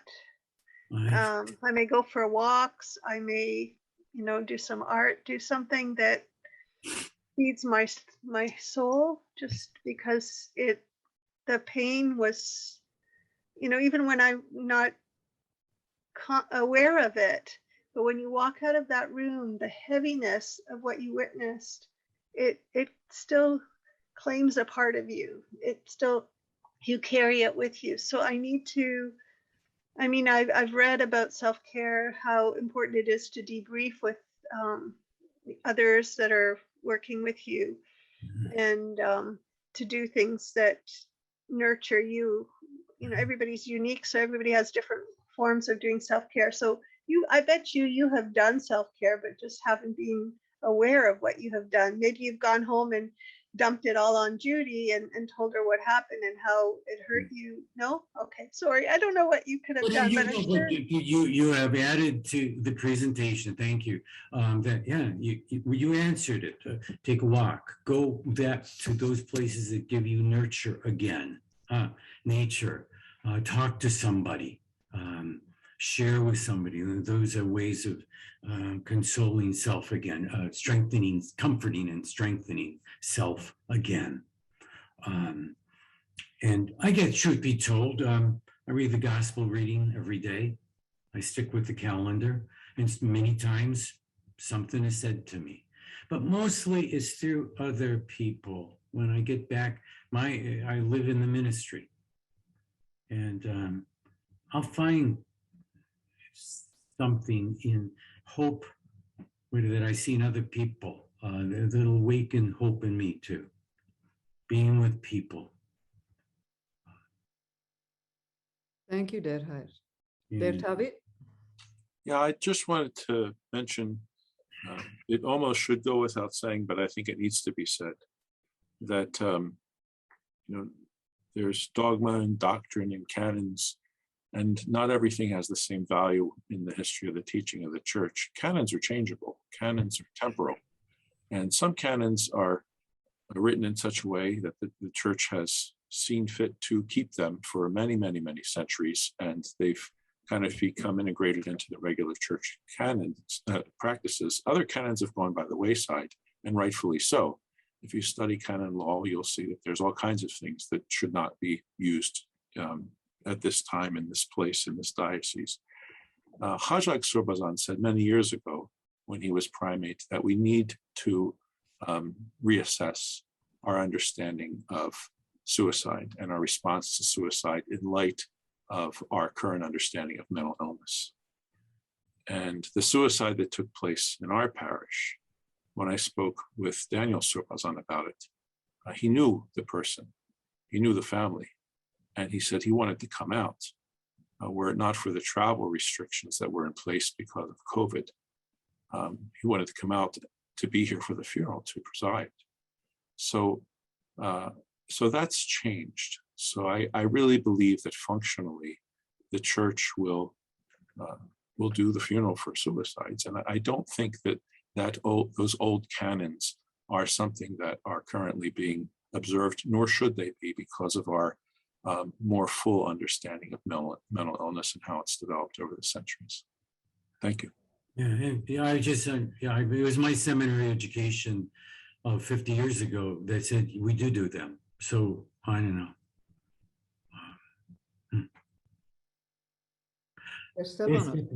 I'm sorry.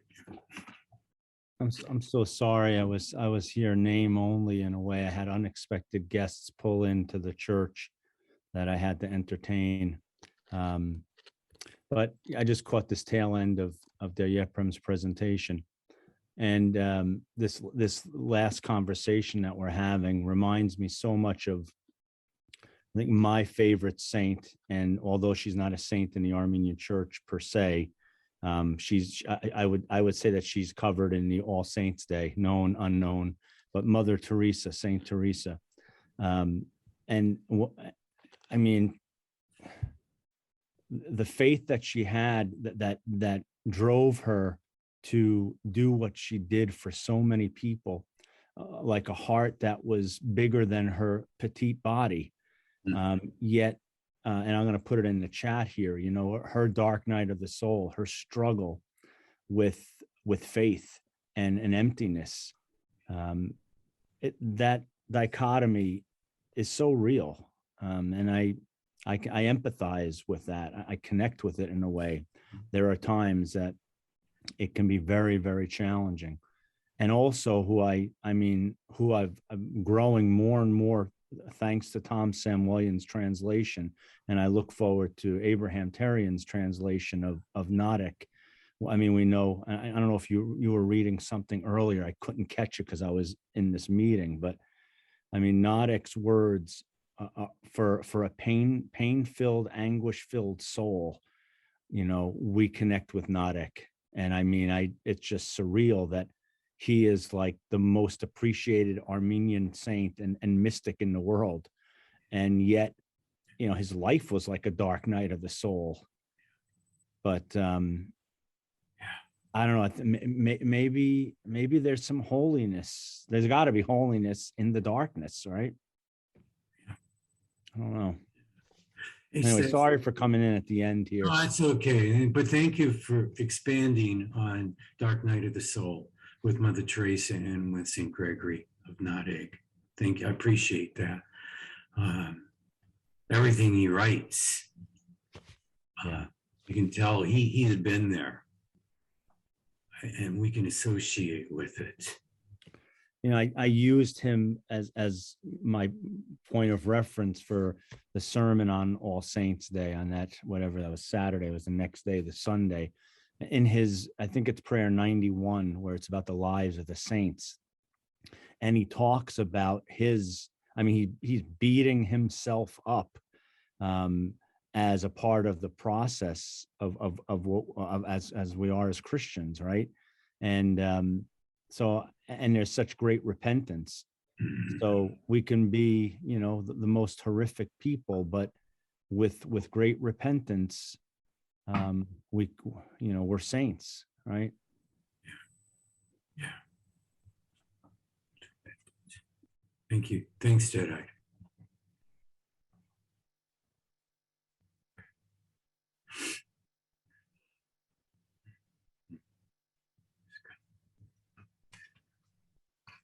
This has been wonderful, by the way. I mean, I've been in and out like the last hour, but everything has been such food for thought. And for me personally, it's resonated and it's touched a chord. And I couldn't really talk when you were mentioning COVID, but I think this has been so timely for all of us doing ministry or studying, being seminarian during COVID. It's just, I mean, it's surreal. Yeah. There's no, at least there's no other way, no other word I can use for it, but being surreal. And the struggles that we go through, you know, it's hard. And I just had a young lady with 3 teenagers, my age, double COVID pneumonia at Albany Medical Center, and fighting for her life. And you know, it's so it's so important that this program not just be a program, that somehow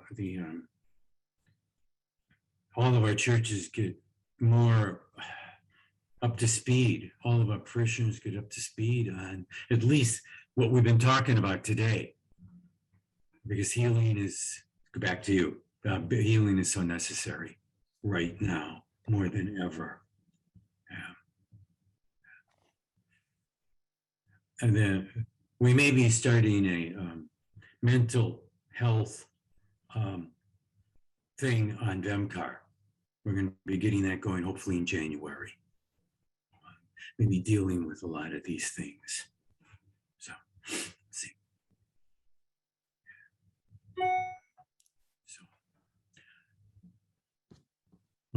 Hey, thank you, Roberta, Dr. Irvin, for coming up with this program.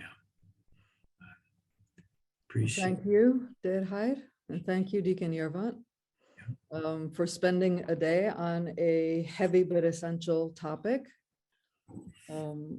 We appreciate your presence. We appreciate the expertise of our speakers and their willingness to be vulnerable and to discuss things that can be deeply personal. We also welcome your feedback and your suggestions for topics that you would like to see addressed in a forum like this going forward. You can write to info@stnersess.edu, and those things will be forwarded to the team that plans these things. We are here to serve you. We are here to offer whatever we can to make your life and ministry perhaps not easier, but more supported, and to help you to do the things that you already are doing with a greater level of expertise, mutual support, and appreciation from all of us. So thank you for being here, and we look forward to seeing you again. May I end with a prayer? Of course. Okay, and again, it's one out of the prayer book. And it's a common one, at least for priests, it's common.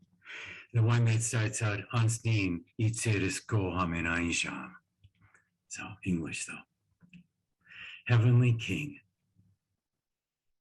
my soul is in your hands at all times. I put my trust in your holy cross. A multitude of saints are my intercessors with you. Do not turn your face away from me, for I look to you for protection through your precious and holy cross. Keep me in peace. Amen.